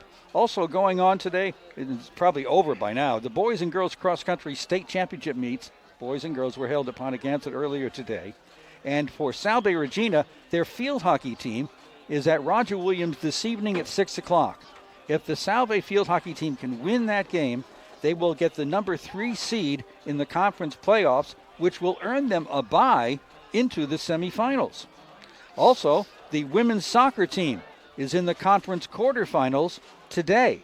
They are the number 6 seed. They will play at number 3, the University of New England, and that'll be at 3:30 this afternoon. So we also have the Commonwealth Coast Conference cross-country championships that were held earlier today. So a very busy day both in the high school ranks and in the college ranks for Rogers, Portsmouth, Salve, and all kinds of stuff going on here. All right, both teams are back on the sidelines, going to warm up and get ready for the second half of action.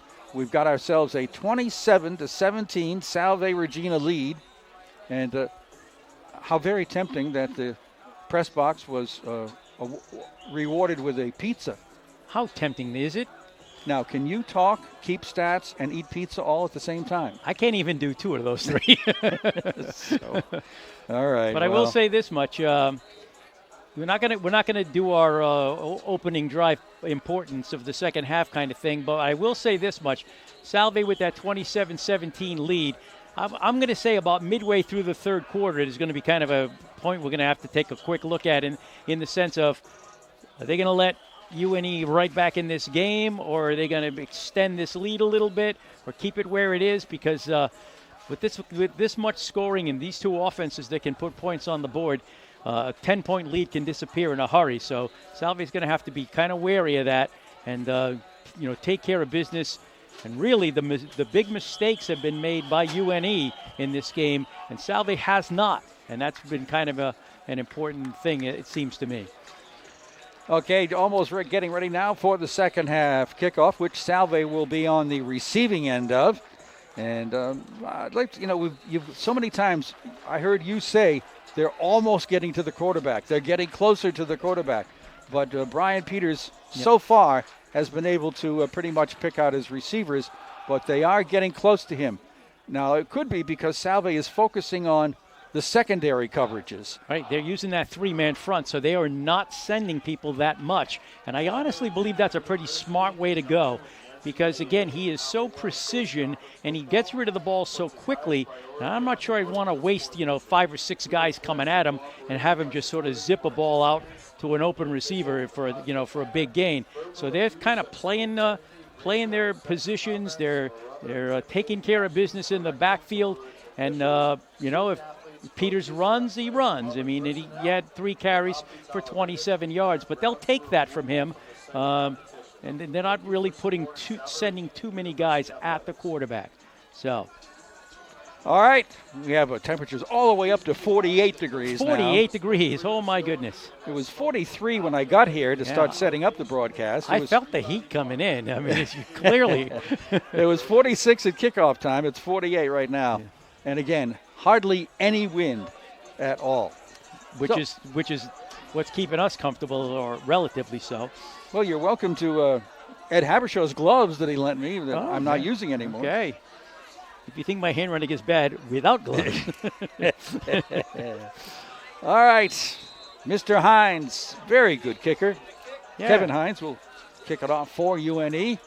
And we've got Ty O'Loughlin in the middle of the 3-deep formation for Salve Regina. John Good's also back there. They're not expecting this kick to go to the goal line. They're way up near the 20.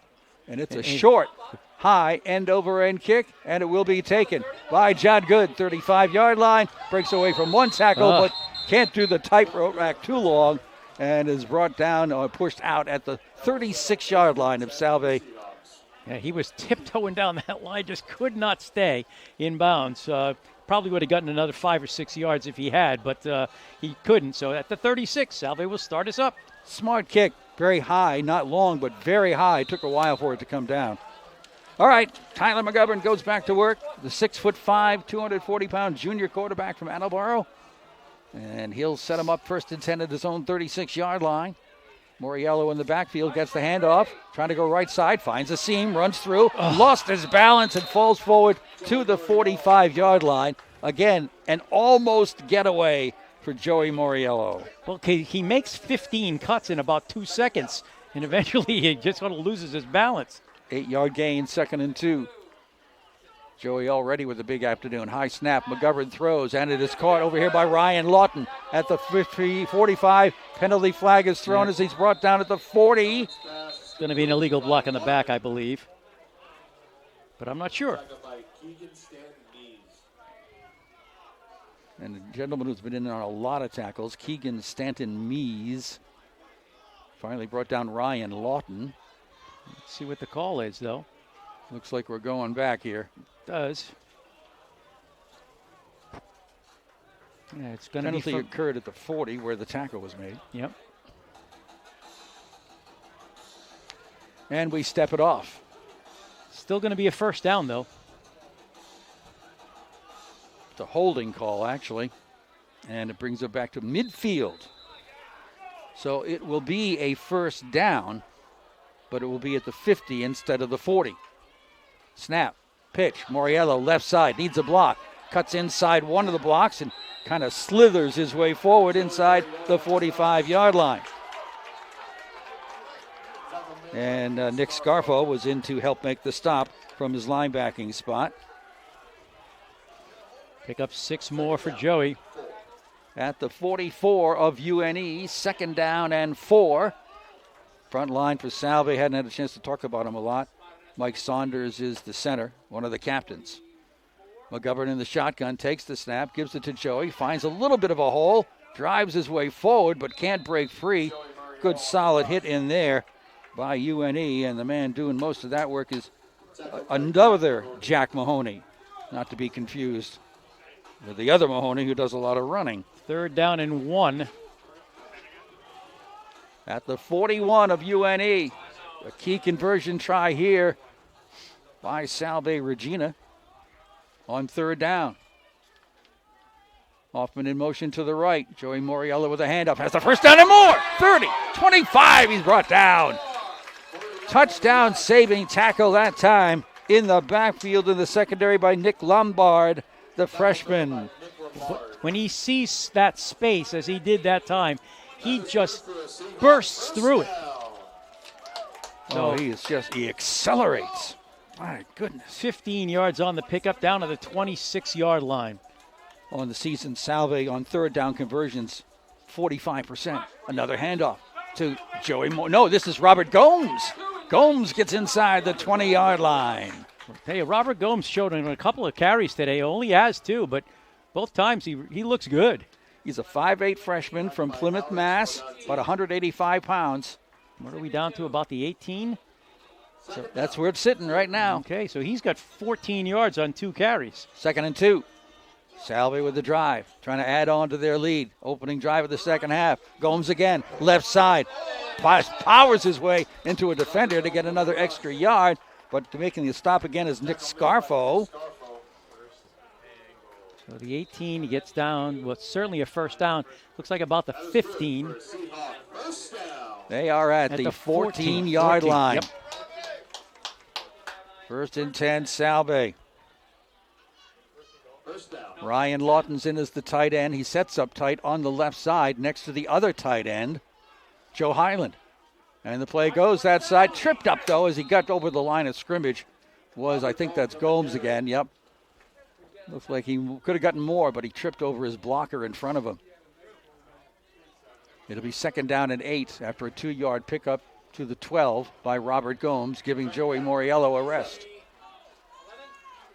From the shotgun, McGovern drops back to pass into the end zone. Touchdown! Danny Hoffman got past his defender and right in the middle of the end zone. McGovern hit him right on the money. Danny Hoffman, the 3rd different receiver to get a touchdown pass today. So Salve opens up the second half with a much-needed touchdown to extend their lead. Boy, that is exactly what they wanted to start this half with, for sure. Angelo DeSanto to try to add the extra point. His last attempt was blocked. Max DeVito's his holder. Snap is down, the kick is up, and the kick is no good. No good. Apparently it just slid off to the right. So another missed extra point. And it is a 33, what is it? 33. 33. Scoreboard bulbs are out. Yep. It looks like it's 39, but no, it's 33-17. And let's take a 30-second timeout right here. Clements Marketplace, family owned and operated since 1980, where commitment goes deeper than just providing groceries. In 1997, Clements enhanced their local outreach by creating the Community Partners Program. So far, this second program quarter, has made 14-0 Woonsocket. $500 to the area's nonprofit organizations, a noteworthy achievement made possible through Clements' countless customers and friends. For information about Community Partners, stop by Clements' Courtesy Desk.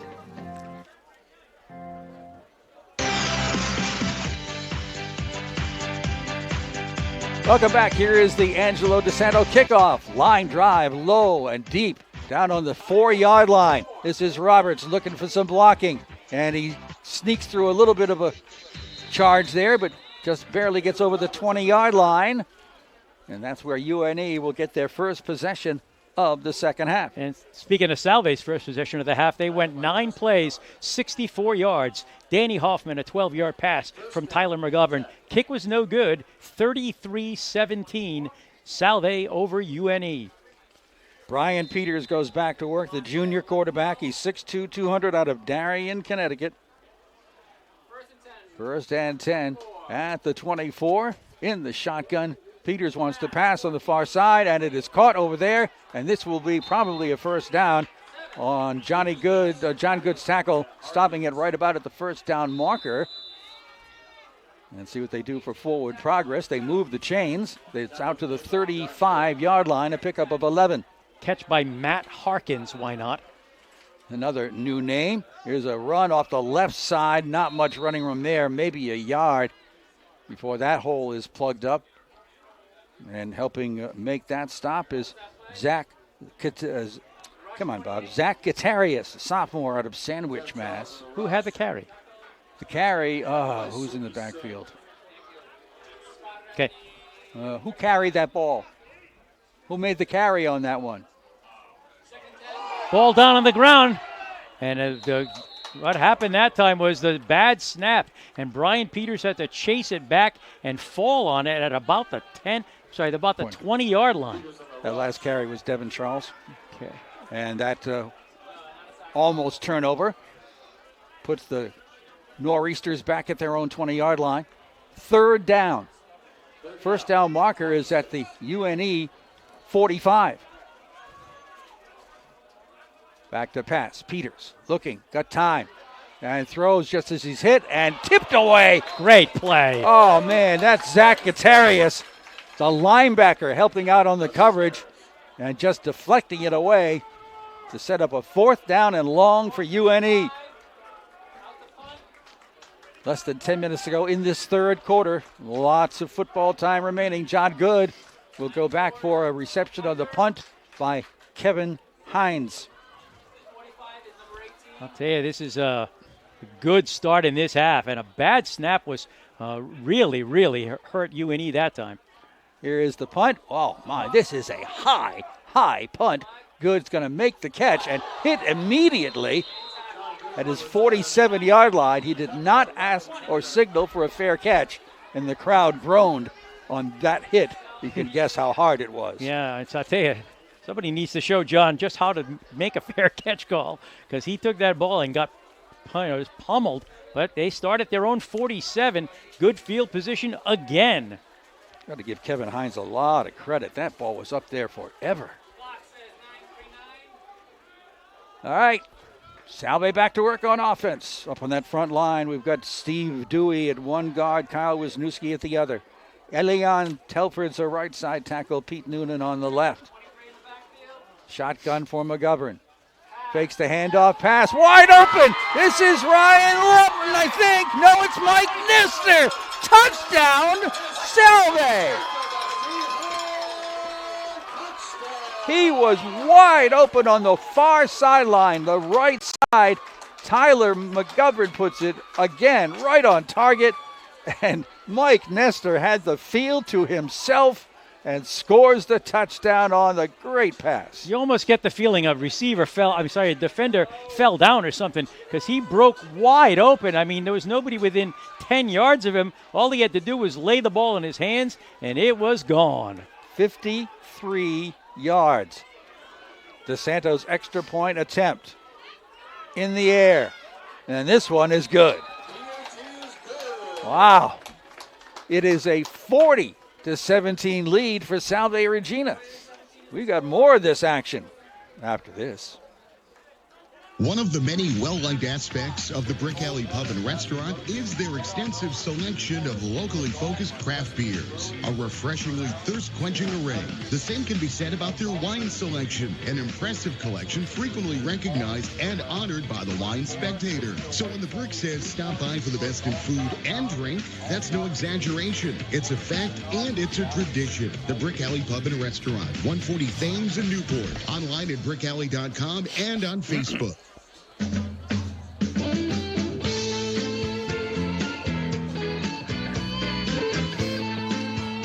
Back here at Toppa Field, Bob Angel with Jim Mascoli. And so far, Salve is in charge as they score twice quickly here in the third quarter.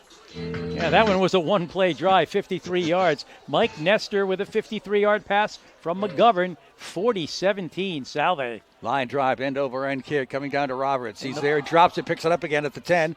Heads over on the far side, looking for some space. Can't find too much of that, and is brought down just over the 30-yard line. 40-17 Salve.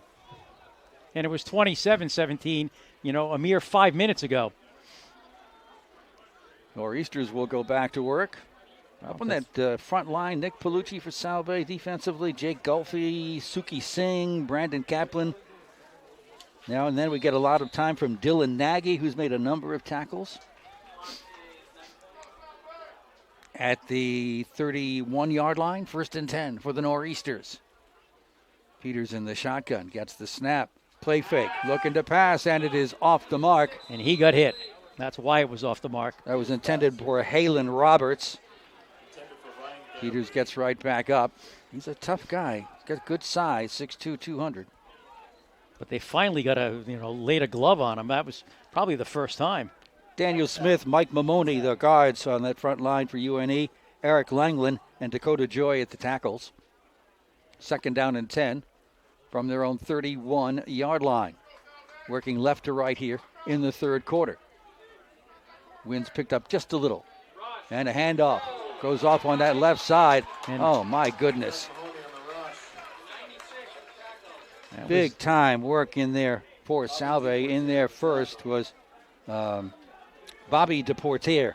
Jack Mahoney picks up a yard on that one. It's going to be 3rd down and 9. Now at their own 32-yard line. And we'll have double wides out here to the right side. Slot formation on the left. That slot back comes in motion to the right. Snap. Peters looking, throwing. Short passes there. Roberts has it, hangs on to it, but nowhere near 1st down. He stopped at the 35-yard line. Tackles made by Drew Balistrieri. So that'll bring up a 4th down here for the Nor'easters. They're 3 and out. And we'll have to punt again. Kevin Hines will drop back for that job. And John Good will go back for the Seahawks back at his own 25-yard line. Last time Mr. Hines put an awful lot of height on his punt. Let's see if he does the same thing. Awaiting the snap. It's there, and he gets it away. Another good, high, long punt. Fair catch. John Good at the 24-yard line. There you go. So far, Salve has owned the second half, leading 40-17 and getting the ball back for a 1st and 10 at their own 24-yard line. All right, let's see how the Seahawks do with this drive. Well, I'm going to tell you something. If you don't count the last time they had the ball in the first half, where they really didn't get an opportunity, the half ran out, they have scored touchdowns on their last 6 possessions. Tyler McGovern sets him up from the shotgun formation with Moriello right next to him on his left shoulder. Pitch to Moriello, left side, cuts inside some of the blocks, drives forward to about the 29-yard line, a pickup of 5. In there quickly to make the stop is Markel McKnight, a freshman, and one of the Seahawks is down, who was throwing blocks in front of the play. And he's grabbing a knee, which you just hate to see. Kevin Gilmartin out there in a hurry, and here comes the trainer. Looks like one of the linemen. Yeah, it does. So a little lull here while we check out this gentleman for Salve Regina.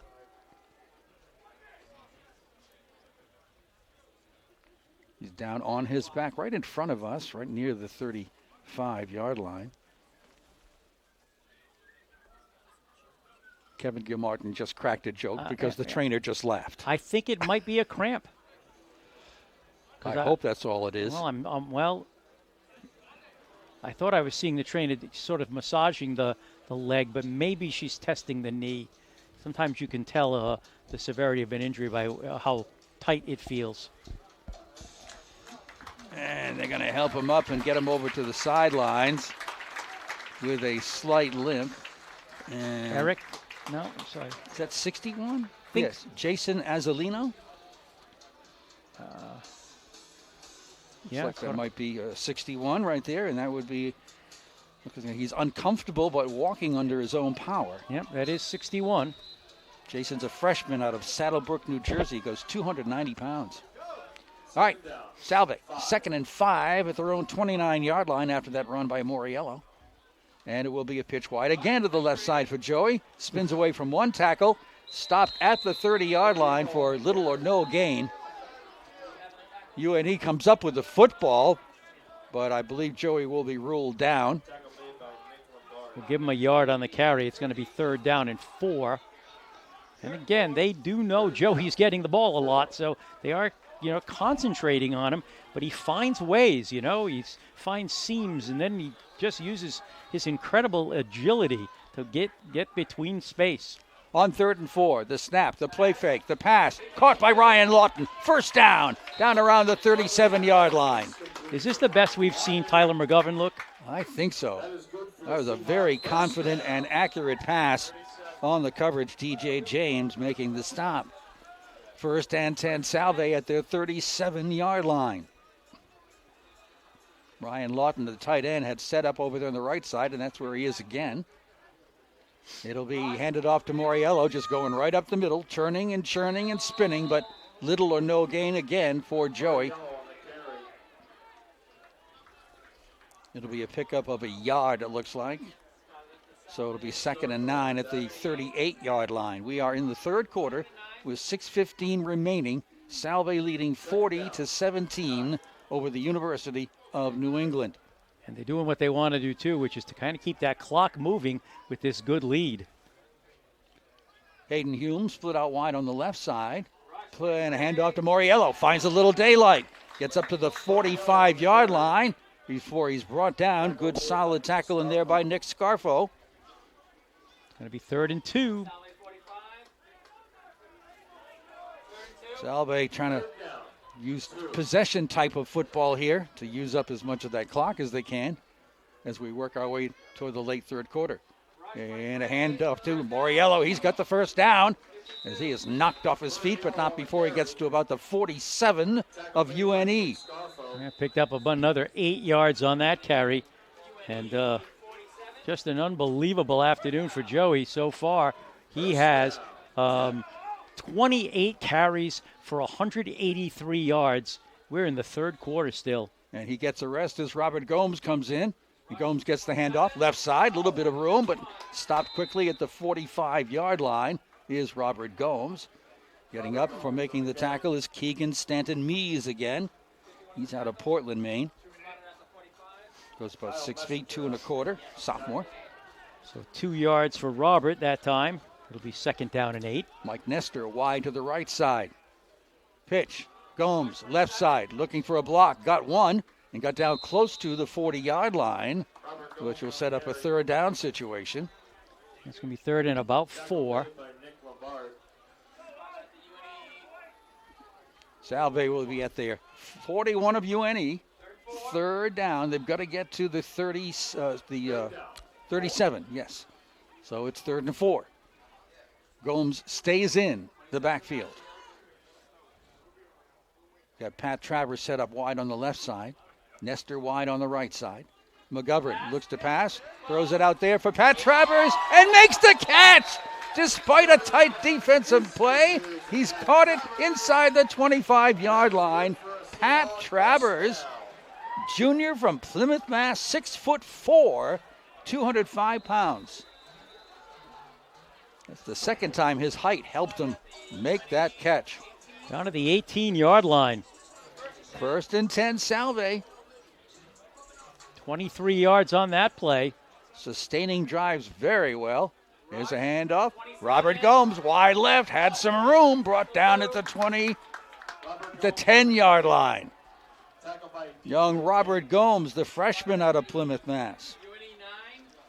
Giving Joey Moriello a break and doing well. Picked up 9 more yards on that one, down to the 9. 2nd down and 1 for Salve, going right to left in this 3rd period. McGovern. Gomes, left side, just slides inside to the 5 and picks up a 1st and goal situation. Yeah, they're going to, boy, he really got hit at the end of it, too. He's right back up. Right down at the 5. No huddles here for Salve. They just look over to the sideline, get the play, and work from there. Boy, they have just dominated this 3rd quarter. Time of possession, scoring, everything. Ball is on the 6 of UNE. Under 3 minutes to go in the third, and Salve has done what they have wanted in this half. Snap, handoff. Gomes, left side, trying to go wide, but slowed down and brought down at the 5 for a short gain. Once again, helping make the stop is Keegan Stanton Mees, along with Nick Lombard. Stanton Mees is a sophomore, and Lombard is a freshman. Actually lost a yard on the play back to the 6. Second and goal for Salve. 13th play of this drive. Long break here for Moriello. Pass into the end zone, in the corner, and bobbled in outside the end zone. It falls incomplete. Hey, I thought he had another receiver short of that was open, but he went to the deep corner that time, and it was just a little too long. Intended for Mike Nestor. But I will say, very impressive performance by Tyler McGovern today. I mean, he just really is as good as we've seen him. He's got 4 touchdown passes. Third and goal right now from the 6-yard line. And again, the 14th play of this drive. A little over 2 minutes to go in the third. Set up Danny Hoffman wide to the left, Nestor wide to the right. Still got Robert Gomes in the backfield. Hoffman in motion. McGovern looking over the middle. Pump fakes, doesn't like what he sees. Rolling out. And he'll throw on the run. Everybody wanted him to run because he might have been able to get into the end zone. He's not too mobile, but he did have some room, and it goes incomplete on third down. And Angelo DeSanto will get a chance for a field goal attempt here. Probably about 24 yards or so. Angelo is 6 of 10 in the field goal department. His longest successful one is 39. This one is going to be put down at the 12-yard line to make it a 22-yard field goal attempt for Angelo DeSanto. Gets himself set and ready. Max DeVito is holder. Snap, place, kick, and it is good. Got inside that right upright, and Salve adds 3 more, and now leads, what does that say, 43? 43, yes. Okay. Somebody get some new bulbs over there. 43-17. We'll take a timeout and be right back. For Sean Napolitano and A1 Roofing, it's not just about roofing, it's about peace of mind. That's why all of A1's work is warranted. A1 is a GAF Master Elite Roofer, a distinction held by less than 2% of roofing companies in the nation. A1, partnering with GAF, gives you a registered warranty within 4 weeks of completion. And they're scheduling now for fall roofing. Contact A1 Roofing now, 265-1019.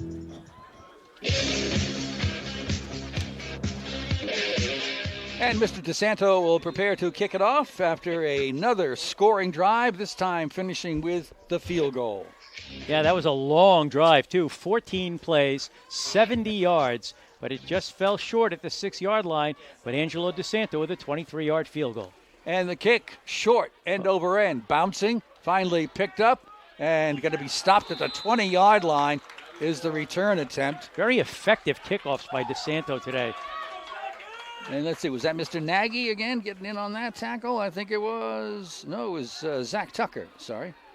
No, it was Dylan Nagy. It was right the first time. Dylan Nagy. All right, now it's UNE going back to work, and so far the second half has not been kind to the Nor'easters. Well, the 21-yard line is where they'll start. They are a potent and explosive offense, but all of a sudden, they are down a lot of points. So see if Salve can just sort of continue to dominate. And Peters will give it on the handoff, straight up the middle for about 4 or 5 yards. Wait for him to unpile to see who got the carry that time. Cam Mann? Nope, look, I say it's Devin Charles, number 28. Devin Charles. Okay. So a pickup of 4, 2nd and 6. And Peters will roll out to the right, looking to throw on the run. Waiting, throwing, and it will be out of play. Matt Sylvia on the coverage of Mikey Brennan. Boy, as hot as Brian Peters started this game, Salve has found a way to contain him since.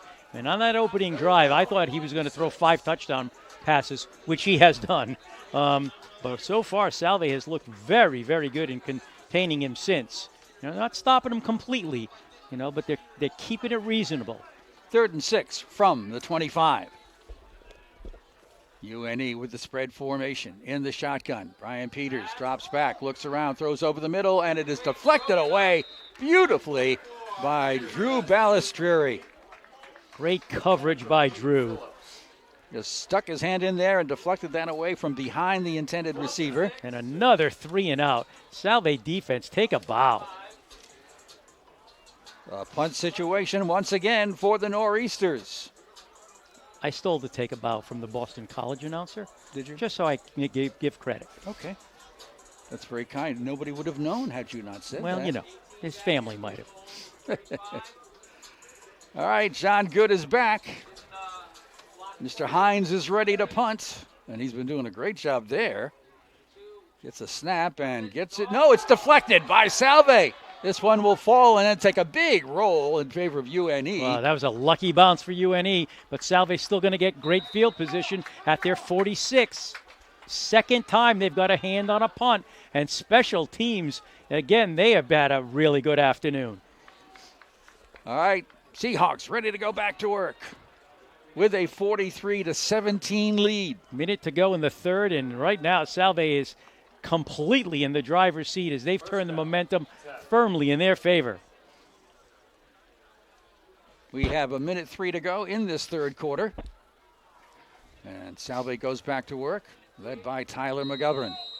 Joey Moriello is back in the backfield after quite a rest. And he'll get the handoff, cut back up the middle, and drives forward for about 4 or 5 yards.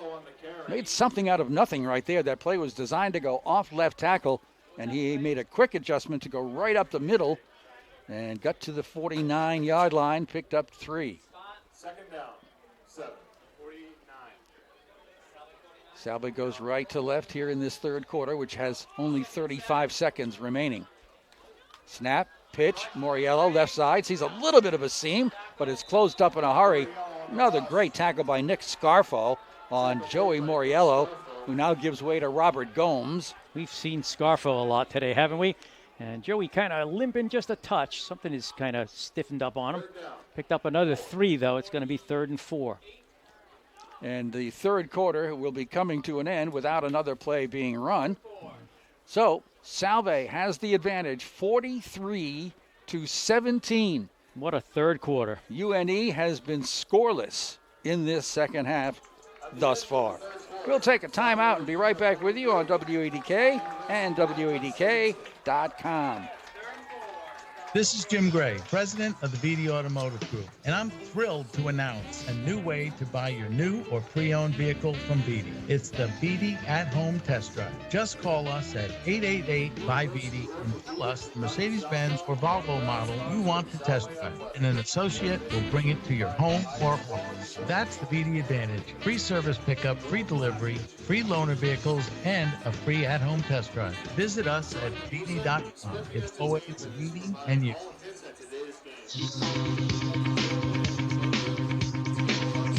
All right, let's give credit to this crack crew up here. We have Chris Ryan, Angelo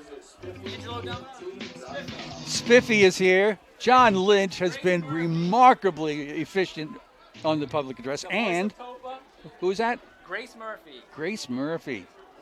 All right. Mr. Ed Habershaw's amazing press box crew. All right, here we go. Fourth quarter. Salve with the ball, but they're 3rd and 4. All right, 3rd and 4. As they are in UNE territory at the 48. Robert Gomes is the back. And play fake. Pass from McGovern, and it will be overthrown. Intended on the far side for Pat Travers. Incompleted pass will force, for the first time in a long time, if at all, the first possession. A punt. If they do. If they do. The only time they punted was on their very first possession. And I'm not sure they were going to on that one. Remember? They got a 5-yard penalty, and then they were forced to punt. I'm not sure they're going to punt here. No, they're showing like Tyler's going to be the shotgun quarterback on 4th and 4. Now he steps back 2 more steps to take the snap. He'll kick it. And he will punt it away. And it will get over there where nobody is. Roll inside the 10, roll inside the 5, and be covered at the 4-yard line. That's how it's done.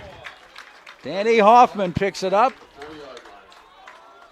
So even the special teams are getting in on the efficiency of this performance. It's been a good day all the way around for Salve. So 1st and 10, UNE trailing by a 43-17 margin as we are just starting the 4th quarter. Brian Peters, easily one of the best passing quarterbacks in this conference, has had his challenges, especially here in the second half. From their own 4-yard line, Devin Charles is the one back behind the shotgun quarterback. He'll get the handoff, he'll go up the middle, and he'll break some tackles and get over the 10-yard line. Good run that time by Devin Charles, the junior, 5'8", 190 out of Vernon, Connecticut. And gives UNE some breathing room at the 11-yard line, a pickup of 7. Salve continues to work with that 3-man defensive front. And a play fake. Peters is almost sacked, gets away from that, and throws it out of play to maintain the scrimmage line of the 11. I think that was Drew Balistrieri who nearly had him in the backfield. He and Matt Messner, the defensive leaders. Zach Gutierrez has had a good game at the linebacking spot. Justin Jantorno, Hayden Pereira, Matt Sylvia, Charlie Connell, John Good working in the secondary and outside positions. 3rd down, 3. Peters waits for the snap, has the snap, looks to throw, and does so quickly, and that one was overthrown. I thought he trapped it, but he caught it. And that's Kobe Johnson, leading receiver on this team along with Ryan Gabbery. But a quiet day for Kobe. But a nice catch right there. 1st and 10 for UNE at their own 20-yard line. Short, quick passing, very effective for UNE. Here's a ball coming loose on the attempted handoff, and Salve is right there, I believe. Yes, they have the fumble recovery. It was a miss on the handoff. It came popping up in the air, and Salve surrounds it. Well, I'll tell you, they have been everywhere today. This Salve unit has been terrific. And the man on the ball there for Salve was Bobby DePortier out of Bernardsville, New Jersey. Man. Offense, defense, special teams, they have all contributed mightily today. And right now the offense has got it 1st and 10 on the UNE 19, about ready to put this into blowout territory. Early in the 4th quarter, left to right go the Seahawks. As we look down from the press box, they're just to our right at their 19 of UNE. And it looks like Joey Moriello is back in the backfield. And he'll get the pitch to the right side. With his speed, he does get to the corner and the edge and gets flipped out of bounds. But after about a 4 or 5 yard gain, in the mix to make that stop was the freshman Nick Lombard, the free safety. He's from Derry, New Hampshire. Gain to the 15-yard line, a pickup of 4, 2nd and 6. 2nd down, 6. We've got Hayden Hume split out wide to the left side. Mike Nestor's over here on the right. McGovern gives it to Moriello, left side. That's Robert. I'm sorry, Robert Gomes. And Gomes gets inside the 10-yard line. Very close to a 1st down. I think he has it. It's just a little short pitch, sometimes to the left, sometimes to the right. It just gives these speedy backs, a little momentum to turn upfield and go. They're unpiling very slowly from this play. I think they're okay, though, whoever was down. DJ James got up from the bottom of the pile. He's from Chandler, Arizona. That gets to the 8, so it's 1st and goal. Salve at the 8 of UNE. Gomes stays in the backfield and gets the pitch again. Same play, left side, goes a little bit wider, but he's wrapped up and brought down before he can really turn the corner. Picked up about a yard, I think. Stopped on the play. Let's see who gets credit for that one. Missed the number on that. Good stop. 7-yard line. 2nd and goal for Salve. Trying to add on to their 43-17 lead. McGovern goes right side this time to Robert Gomes. Tries to turn the corner. Puts his head down and drives into the end zone. Robert Gomes with a penalty flag down, and it's going to be against Salve. Oh, well, they're going to mark it back, so it's not going to be the touchdown. Robert Gomes went wide to the right, ran into some defenders, just put his head down, his shoulder down, and drove into the end zone. But it'll come back on the Salve hold. Yeah, it's a holding. It's going to go back to the 15-yard line or so. Maybe, yeah, about the 15 I think it'll go back to. Oh, so that takes away the excitement of the moment. But one of the few negatives for Salve in this second half especially. Back to the 17. But again, you're right about that. Very few mistakes today. 2nd and goal from the 17. Let's see what Salve comes up with here. Hayden Hume goes wide to the left. They've had great balance, too, between passing and throwing, too. I mean, passing and running. McGovern on the draw play. It's Robert Gomes, but not much running room for him. Robert Gomes on the carry. And he gets inside the 15-yard line to set up a 3rd and goal. 3rd and goal from the 14. Coming back in the offensive set is Danny Hoffman. Hume will stay in. And now the tight end, Joe Highland, will head for the sidelines. And coming out there for Salve now is Dylan Hallett. Nope, Max DeVito. And Robert comes back off the field, so I think this is a throwing down. The way it's looking. No running backs. All by himself in the backfield. We have 4 wide receivers to the left, 1 to the right. McGovern back to pass, goes to the right for Nestor, and it is bobbled and finally hits the turf. Nearly intercepted out there. Great coverage on the play. Well, that was a very interesting call. They put 4 receivers to the left and then threw back to the right. Didn't fool anybody, and it's an incomplete pass. Nearly caught, nearly intercepted, but neither happened. So they're going to set themselves up for about a 32, 33-yard field goal. Yeah, we'll go with 33. Putting it down on the 20. No, they move up a half a foot and move up 2 more yards. It's going down from the 21. A 31-yard field goal for Angelo DeSanto to attempt. Awaiting the snap. Here's the kick. It is long enough and no good. Just off to the left. Plenty of distance, but just off to the left side. Score remains 43-17 Salve. Now with a little more than 10 minutes to go in the game. So UNE survives the fumble that they lost and gets the ball back without giving up any more points. But again, if you're UNE, not only did you fumble the ball, and your defense did do a nice job holding, but you just lost about 5 minutes of time if you want to try to come back in this game.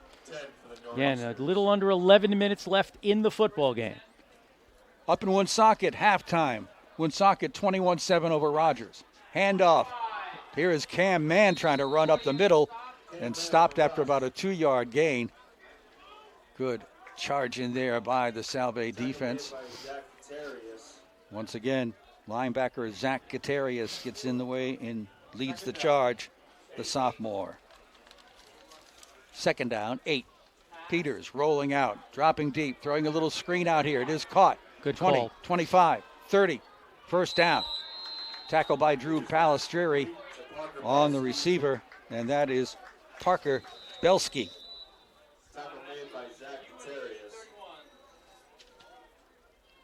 UNE rushing up to the line of scrimmage, but not going too fast into the next play.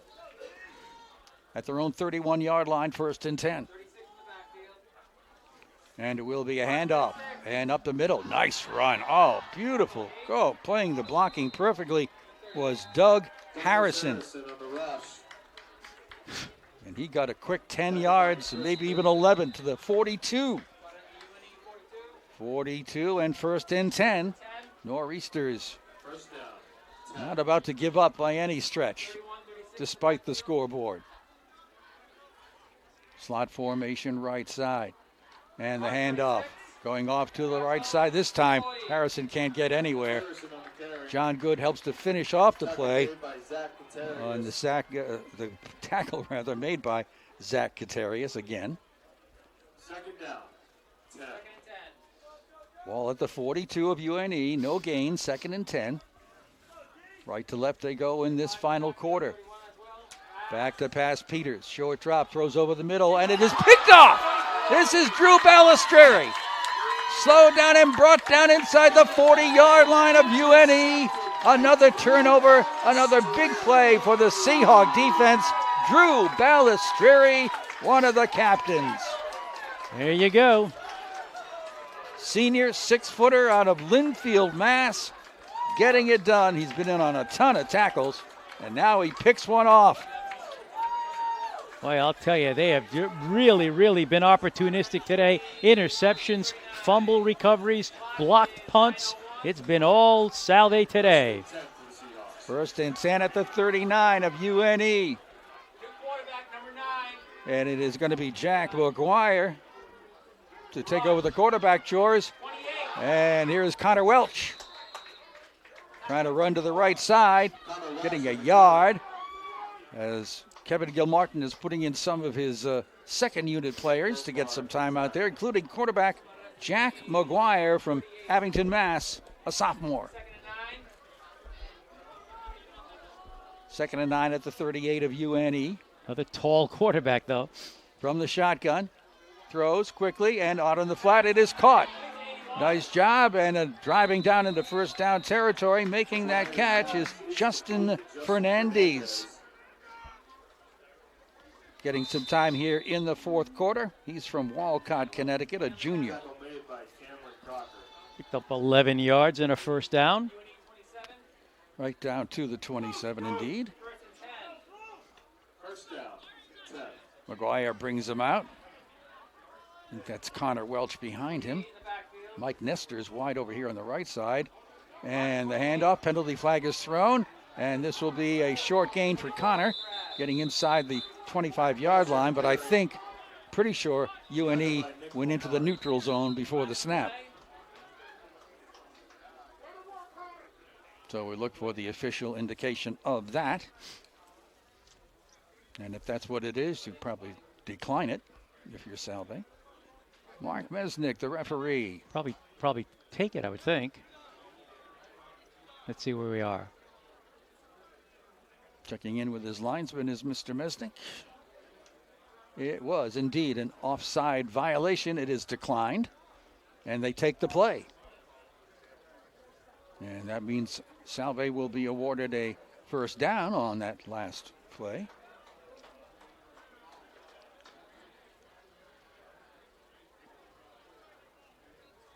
That was a first down play, right? Yes. What are they wow. doing? They're marking off. This is a bigger penalty than we thought it was going to be. First indication was offside. This is a lot more than that. They're down to the 11-yard line. Okay. Horse collar is what I heard up here in the press box. First and 10. Salve threatening again. That's a neutral zone Another infraction. offside violation. Were they drawn? Oh, no, they may have been. This might be. Yeah, it is. Yep, false start. So we got some different players in there on the front line. New quarterback. Getting some other Salve players to get in there. Let's see if I can pick up a number of them as they get in there here in the fourth quarter. Especially the guys up on the front line. Jason Azzolino, who was shaken up earlier, is out there. And here's the pitch over to Connor Welch on the right side. Finds a little bit of a hole and gets down to about the 11-yard line before he's brought down. So it picks up the 5 yards. It'll be second and 10 now. Nick Lombard is in on another tackle, the free safety. Down to the 11. So not much of a gain there, eh? They picked up 5, actually, because of the penalty. Oh, I'm sorry. That's right. Pat Travers still in there. He's wide to the left side. Mike Nestor wide to the right side. And Jack McGuire at quarterback. Pitches it over here to Connor Welch, who's caught in the backfield. Great job of penetration that time by UNE. Well, our scoreboard is going kind of dark. I have no idea how much time is left. There we go. Kind of brightening back up a bit. About 6.5 minutes to go. Kyle Messenger from his linebacking spot makes a tackle, the freshman from Southington, Connecticut. Connor lost a couple on that one. It's going to be actually lost more than a couple, didn't he? Yeah, he's back to about the 17-yard line, at least 6 yards. On third down, McGuire wants to pass, and it is going to be caught and a touchdown. Wide open on the right side, making the catch is Salve Regina's Nick Lane. So Nick gets into the scoring column, and Jack McGuire hit him right on the money. All that Nick did was set up on the right side and go down the near sideline and wait for the ball to arrive. 17 yards on the touchdown pass. So Salve scores again. Angelo DeSanto gets to try another extra point. Snap, ball bobbled but set down, and the ball is on the way, and quite good, thank you. So now Salve boasts a 50-17 lead with just over 6 minutes left in the game. We'll be back after this. One of Newport's best dining options right along.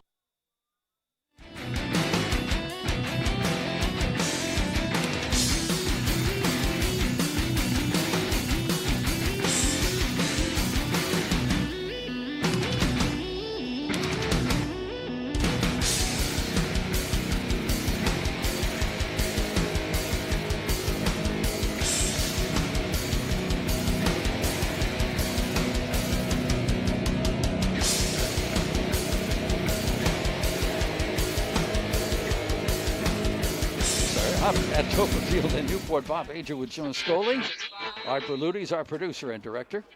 And Angelo DeSanto, his leg must be getting tired, is going to be kicking off again. A 50-point production for Salve. High, end-over-end kick. Come down at the 14-yard line. And this is Halen Roberts again, being brought down. No, he isn't. He got away from the tackle. And he's going to lose yardage as he tries to turn it around. And he'll be brought down by Justin Kelleher. Let's talk about that last drive. It was 6 plays, 39 yards. Nick Lane with a 17-yard pass from Jack McGuire. As you say, the reserves getting involved. So now it's the offense, the defense, the special teams, the second teams. Everybody has contributed in what is going to be a very satisfying Salve victory in about 5.5 minutes from now. 22-yard line. UNE goes back to work, and a new quarterback goes to work for UNE. It is Matt Harkins. Low snap, ball's on the ground, rolling around, and Salve says they've got it, and they do. Oh my goodness!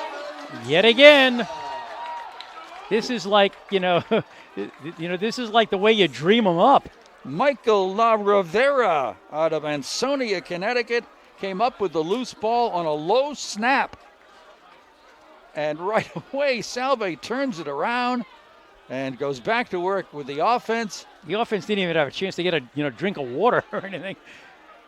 And Jack McGuire will go back to work, quarterbacking the Salve squad. Jack McGuire is 2 for 2 for 28 yards and a touchdown. 6'5" sophomore gives it straight ahead. Power run down to about the 5-yard line. I believe that was Connor again. Yep, Connor Welch. Getting some others to get in there for the first time. I'll try to pick them up as best I can for those of you listening around the world who couldn't make it. But the way this game started, it is inconceivable the way it's ended up. 2nd and 4. They can get a first down at the 1, should that come around. Snap to McGuire. Handoff. Welch breaks away from a tackle. Caught, wrapped up, and brought down near the 1. And now a penalty flag at the end of the play where the tackle was made. It's a hold. Pushing the back, rather. Illegal block there for Salve. We'll set them back just a bit. Oh, let's see. Nick Lane is in there for Salve. Others we can try to pick up for you. Omar Godoy out of Ithaca, the sophomore, is in that front line here for Salve. We also see Henry Ford, who's from Panama City, Florida, getting some minutes here late. Just coming into the line set now is John Whitehouse out of Foxborough. The ball is going to end up here, as soon as they finish marching it off, to the 18-yard line of UNE territory, and it will be second down. It can get their second down in 16 or so. And it will be a handoff to Connor. Connor Welch just drives forward, just inside the 15-yard line. Salve's just trying to run this clock out, basically. And we also see Chris O'Donnell getting in the Salve lineup. He's from North Kingstown. And who else do we see out here? There's a wide out. Dan Nastasi is in there. McGuire working from the shotgun. Keeps Connor Welch in the backfield. Takes the snap, makes the pitch. Welch on the left side. Penalty flag thrown. Short gain. This one might be declined. Chop block. Yep. Chop block, personal foul against Salve. Let's see how UNE wants to handle this. Apparently, they will push them back. 4:27 to go in the game. Oh, no. Now they do decline it. Yeah, I thought so.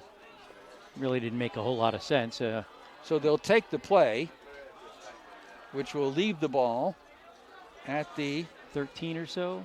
Right around the 13-yard line. And is Angelo going to get a chance for a field goal?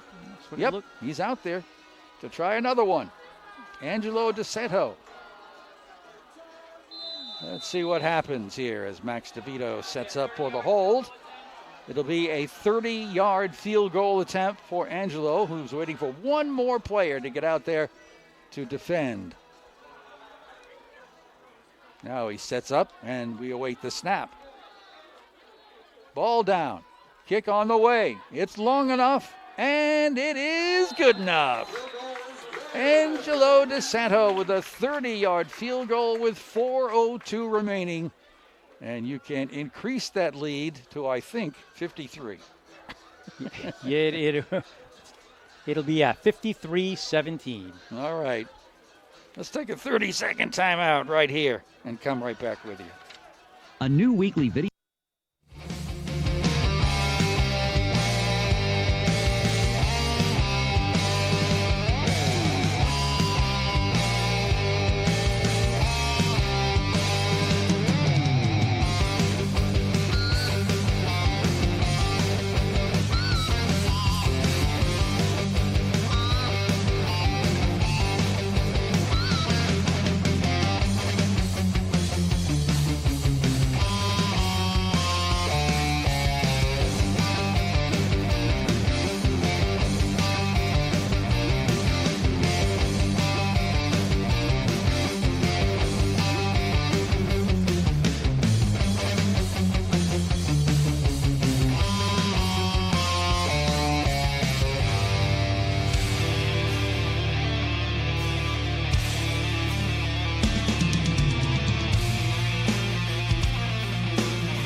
Ball's up to 27 of UNE. I hate seeing all these clean uniforms. On both sides. I don't know anybody anymore. At the quarterback slot is Matt Harkins. Just under 4 minutes. Bow, New Hampshire. And a quick pass over here, and the flat is dropped by the intended receiver. That would be Justin Klemenchuk, who's also a backup quarterback himself, but he's out of Pawtucket, Rhode Island. Oh, I've heard of that place. Justin. 2nd and 10 from their own 27. The Nor'easters go back to work. Shotgun formation. Harkins will hand it off, and not much running room right there. In there to make the stop is Jacob Miller. That was Cam Mann who lost 3 yards on the play. Ball inside the 25 at the 24. Clock running with 3:25 to go in the game. Trips go out to the right side. Single wide to the left. And rolling out to throw is Harkins, looking for a receiver, being rushed, and throws it complete. Nope. Did he step out of bounds? He either caught it and stepped out of bounds or didn't catch it. Incomplete. Incompleted pass. So they stopped the clock. And that is going to be a 4th down situation here. 4th and 13, about 3:10 to go, clock running. Going back deep is Ty O'Loughlin for the Seahawks. All right, well, the Middletown graduate's going to get an opportunity to run back a kick, maybe. Mr. Hines, Kevin Hines, to punt for UNE. Gets the snap, gets it away. Nice Good kick. hard punt. Ty will take it at the 38. Hit immediately. Ball down. Came loose. A jarring tackle. The ball comes loose, and UNE recovers, and Ty is going to get up very slowly. He was just slammed into and coughed up the football. And it's UNE's ball at the Salve 41. Hopefully Ty's okay. That was a very hard, clean hit. Well, here we go. 2:42 to go. UNE trying to get on the board one last time. Trips set up to the right side. Shotgun formation from Matt Harkins. And he'll give up the handoff and right up the gut. And a good little run right there. It's going to be by Jamison Mahue. Indeed. Out of Manchester, New Hampshire, a freshman. Get down to the 29-yard line. That'll move the chains after about a 12-yard pickup. First and 10 UNE, trying to get maybe one more score on before he runs out of time. Harkins throws, complete over here on the near sideline. And down to the 25, 26-yard line, once again, is Connor Soroyce. He's out of Buxton, Maine. Also a backup quarterback when he's not catching passes. Picked up about 3-ish. Yep, 3 yards. 2nd and 7. They're at the Salve 26-yard line. Salve up 53-17. Slot formation to the right. And Harkins will keep it himself. And he is wrapped up in the backfield. And that time you give credit to Evan LaRoche. No, we get the sophomore, Zach Letellier. Timeout, Nor'easters. UNE's going to take a timeout with 1:30 remaining in this game. That time he went to hand the ball off, and I think the back wanted to take the ball, but Haskins wanted to keep the ball. They kind of wrestled with it for a second, and he almost got thrown to the ground by his own guy. Last score we got from Woonsocket with Rogers. Halftime, I guess it was. And Woonsocket, it was a halftime score of 21-7, and no updates since then. If Rogers does lose that game, they'll end up in 4th place of Division II-B and be on the road this coming weekend in the quarterfinals. All right, UNE back to work. 3rd down, about 8. Harkins back to pass, wrapped up, brought down, and a sack by the same guy. That is Zach Letellier, I believe, a 6-footer from Groton, Long Point, Connecticut. So nice job by Zach. 2 plays in a row. Okay, 4th down, last gasp. About a minute to go. Last chance for UNE. Line of scrimmage. 33 of Salve back to pass. Harkins rolling to the right. Looking for Soroyce. He'll have to run with it, and he'll be slowed down, and he just dived toward the 1st down marker. He may have made it. He might have. He reached out with the football. And I don't know if we've gotten the first down or not. No, somebody's taking a timeout. Timeout's been called. So they must have gotten it. Wow, it's close, though. Yeah, they got inside the 20-yard. Matt Harkins got inside, and they're moving the chains. Great job by Matt Harkins to stretch out and reach out and get to that first down marker. About 45 seconds left to go in the game. Burned the timeout here. Again, not exactly sure why. They are down 36 points. Ball's at the 19-yard line in Salve territory. That was a fourth down run, too. Matt Harkins will bring them back up to the line of scrimmage after that timeout. Well, running against a lot of the Salve reserves. Harkins stays in the shotgun and gets the snap. And looking to pass, throws over here on the near side. Incomplete. Overshot his intended receiver. And looking for Connor Sorois again. Intended for Connor Sorois. Incompleted pass will stop the clock with 38 seconds to go. Second down. 10. On Military Appreciation Day at Salve Regina, lots of success on every aspect of this game. Offense, defense, special teams. Everybody getting it done. 2nd and 10. Snap to Harkins. Short drop. Throws on the near side. Dropped by the intended receiver. And that was Sorois, again, the intended receiver. Helping out on the coverage was Angelo DeSanto, getting to play some defense here. And who else is out there that we haven't mentioned? We got Jacob Miller, who I think we've mentioned once, sophomore. It'll be 3rd and 10 for UNE at the 19 of Salve. Just over 30 seconds left in the game. Harkins, play fake, looking to pass, pushed out of the pocket, on the run. Now he'll run with it, and he'll get out of bounds to stop the clock after a pretty good gain to about the 14-yard line. Now they're running clock. Clock is, I thought he sure did run out of bounds. Looked like he ran out of bounds. I'll tell you, they ran 20 seconds off that clock, longer than they should have. Got about 15 seconds left now.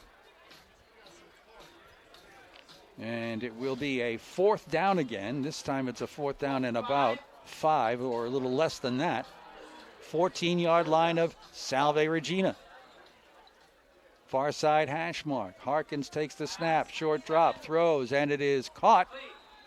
Down to about the 6-yard line. Harkins pass is complete. Skylar Smith. Catch that time by Skylar Smith for UNE.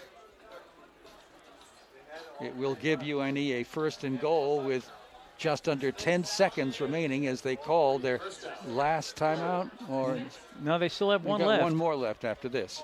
Again, amazing that they're calling timeouts and trying to extend this game. But I guess they'd like to get another 7 points on the board if they can. About 9.6 seconds left. Probably time for maybe 2 plays. If this win here will put Salve at 2-3 in the conference, 3-5 on the season. From the Salve 6-yard line, UNE tries to put some points up. Harkins, 2-step drop, throws in the end zone, deflected, incomplete. And I think that was our new best friend, Jacob Miller, sticking a hand in there and deflecting it. Okay, now we get about 6 seconds left from the 6-yard line. Right up to the line of scrimmage, UNE, 2nd and goal from the 6. Harkins going to roll out to the right. Looking, still looking, throws at the last minute. Catch is made, but it's out of bounds, incomplete. This game is over. Salve Regina comes up with a eventually dominating style of win as they beat UNE 53-17. All right, Very impressive. And we'll be back to recap it all, the scoring, the stats, and a conversation with head coach Kevin Gilmore. Post game next on Toppa.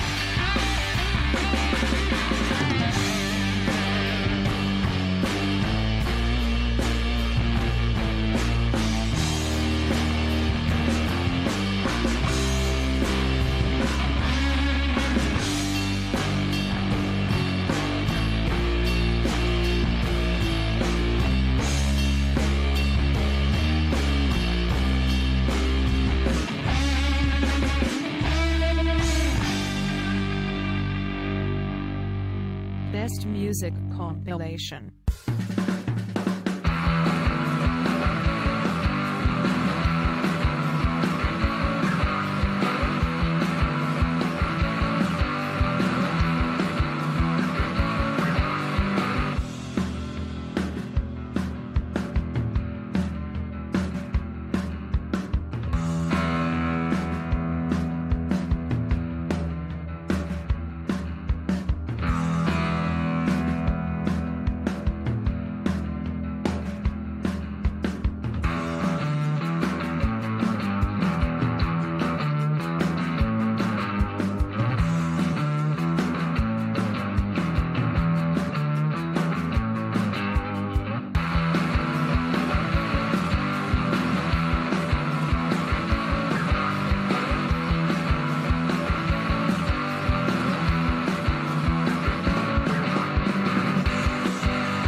Salve Regina's in there with a win, 53-17 over University of New England. Getting back to the high school scene for just a moment, we've got Rogers playing at Woonsocket and having a tough time of it up there. They're trailing 21-7 at halftime. Rogers in Division 2B, in Division 2A, if they would lose that game, would go to 4-3. And that would put them behind second place Lincoln. Woonsocket, if they indeed won this game, would also be 4-3, would thus hold the tiebreaker over the Vikings and force Rogers to finish fourth in their side of the division. And what that means is, by finishing fourth in 2A, you have to play the top team in 2B. And that is Burrillville, who is playing this afternoon against Westerly, who is 4-1. So it could be a game at Burrillville next weekend for Rogers if they indeed can't come back with the victory. And there's an outside chance that it could be at Westerly if Westerly can knock off Burrillville in their game that's going on right now. Middletown, by virtue of their loss last night to Mount Pleasant, has dropped into the fourth place slot in Division 2B, and they now know that they will be at East Greenwich this coming weekend in a Division 2 quarterfinal. Tough assignment there for the Islanders. Meanwhile, Portsmouth is playing this afternoon at Moses Brown. That game didn't start until 2 o'clock. So Portsmouth is taking on a winless Moses Brown team. If the Patriots can win that game, they would clinch a berth in the Super Bowl against undefeated Hendricken on the 16th of November, a Saturday at noon at Cranston Stadium. That's how things shape up on the high school football scene.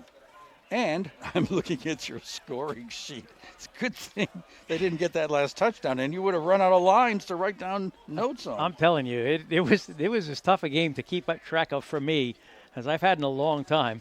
A little sleep deprivation hasn't helped either. So anyway, all right. Shall we talk about this scoring? There were a few points there scored. There we go. Let's hope we can get it done before dark. I have to be home before the streetlights come on. But anyway, it started in the first quarter, of course. With 12:01 left to go, it was UNE get off to a great start. 9 plays, 75 yards on the after the opening kickoff. Kobe Johnson, a 14-yard catch from Brian Peters, and that seems so long ago when they led 7-0. Salve answered pretty quickly about 5 minutes later. 6:53 left to go in the first quarter. 4 plays, 25 yards. Joey Moriello with a 5-yard touchdown run. Kick was good. We were tied 7-7. Then with 1:17 left to go in the first quarter, UNE put together a 13-play, 57-yard drive, but that thing got stalled down deep, and Kevin Heinz had to kick a 25-yard field goal. That made it 10-7 UNE. I think I may have to stop there because we have the coach of the winning football team, Salve's, Kevin Gilmartin. Good to see you. Thumbs up. That was a good one. I'm loving you in the camouflage. Thank you. Appreciate that. Relax, catch your breath for a second. Coming into this game, I'll give you a long intro. You were facing a team that kind of liked to pass the ball. And that puts a lot of pressure on 2 things, applying pressure and the secondary.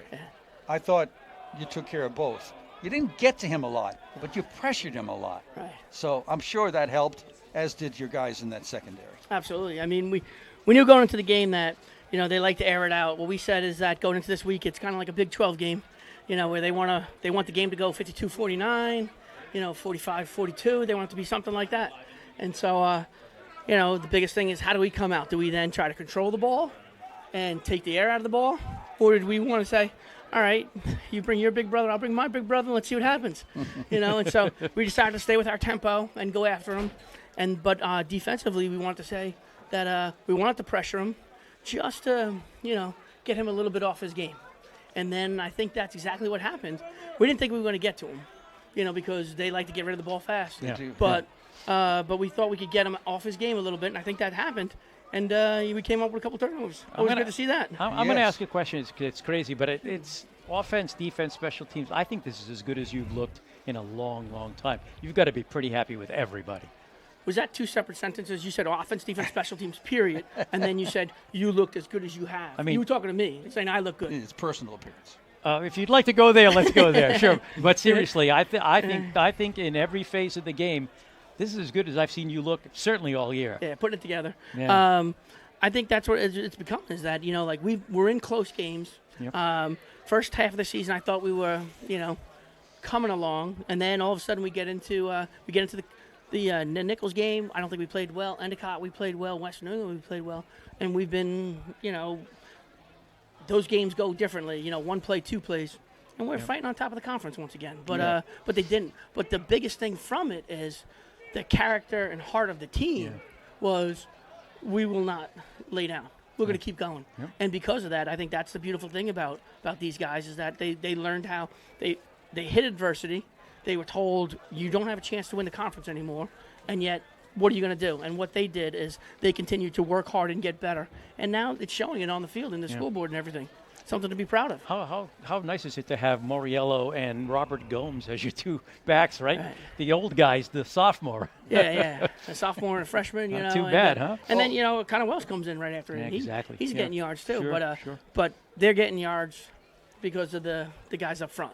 And that's what it comes down to is they've been doing a phenomenal job, and I think Joey probably fell down 7 times today. Yeah, I think you're right. And but we're hitting holes, and and he's extremely talented, and the offensive line is doing an outstanding job. The thing about Joey that we notice all the time is, he waits that split second for that blocking to develop, and even if the hole is small, his acceleration is so effective. Absolutely. He just hits the gas and goes. And that's why he tries to be smaller. A lot of guys try to be bigger. He tries to be smaller and get through those little holes. I'm just kidding. He wants to get bigger, faster, stronger. Listen, Tyler McGovern, I don't know. He doesn't get a lot of credit as a superstar quarterback. This is one of the finest performances I've seen from him. Yeah. He was pretty accurate, almost a little bit better than 50%, but he was making some passes right on the money. Right on spot. No, and that's the thing.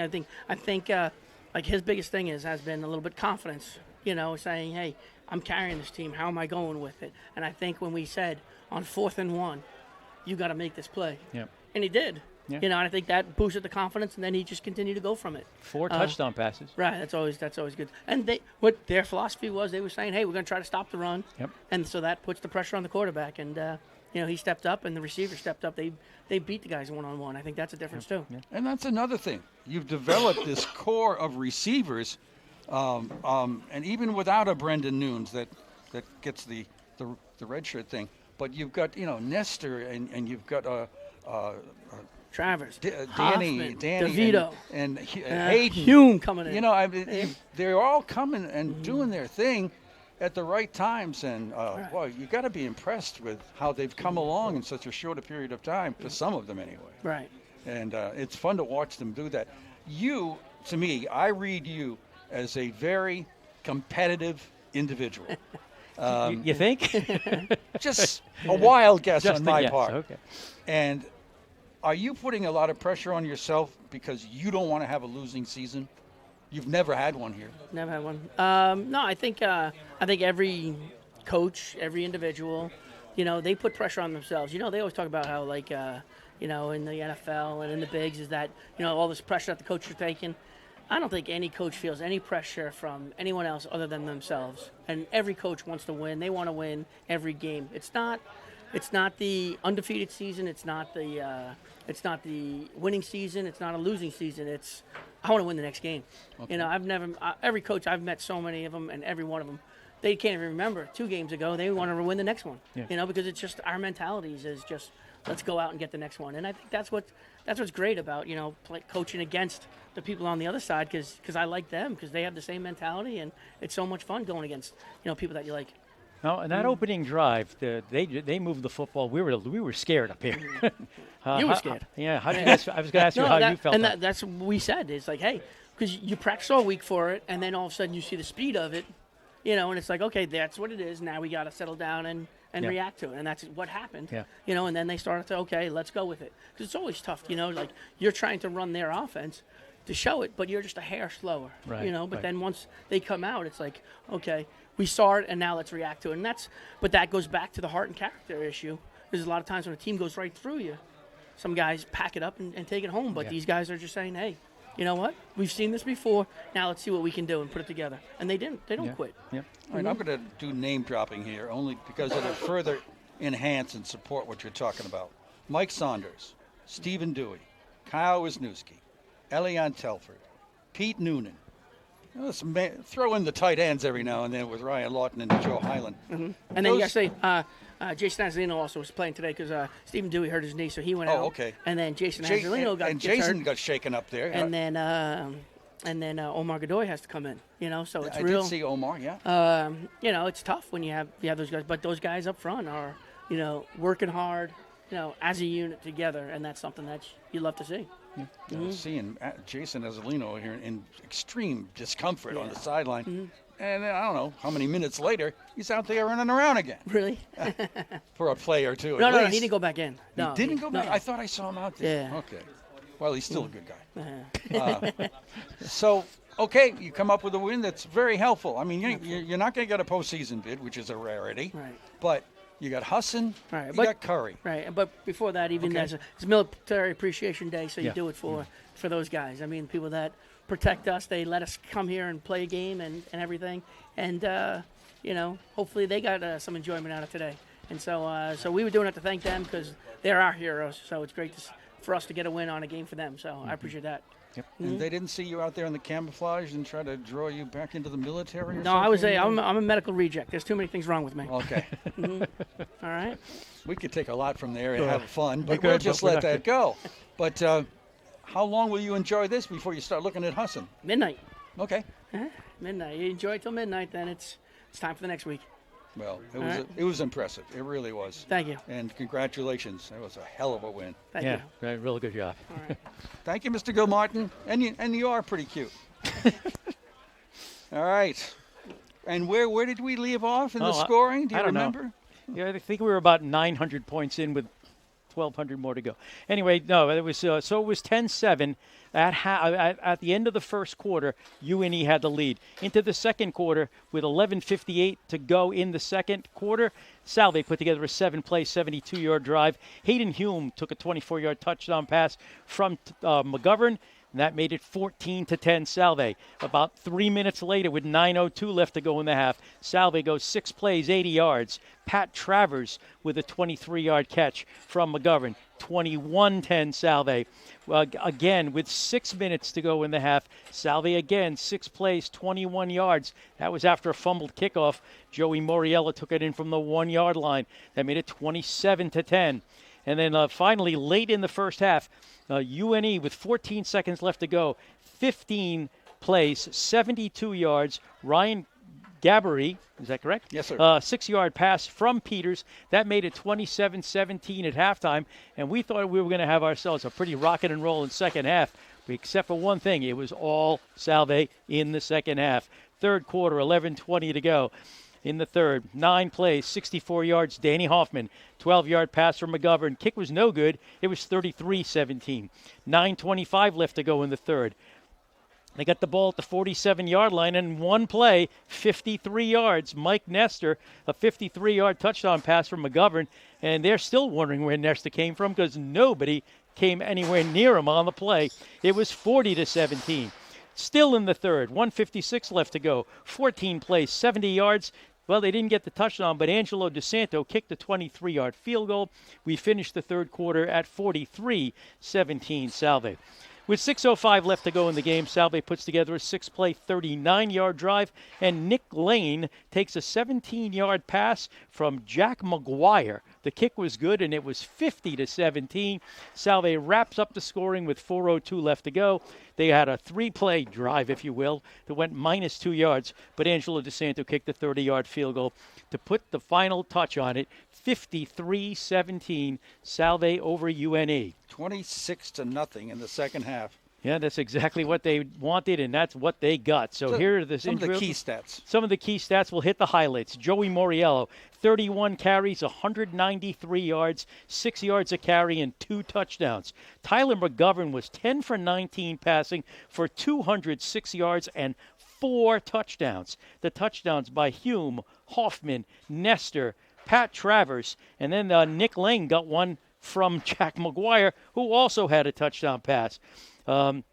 So again, Salve, 49 rushes, 253 yards on the ground, 12 for 21 passing for 234 yards. They had 487 yards of total offense. Now, UNE, who likes to throw, Brian Peters was 20 for 32, 12.8, for 128 yards, 2 touchdowns, but 2 interceptions as well. Matt Harkins was 2 for 8. So they had 32 rushes for 118 yards, 22 for 40 for 139. They had 257 yards, but Salve had over 400.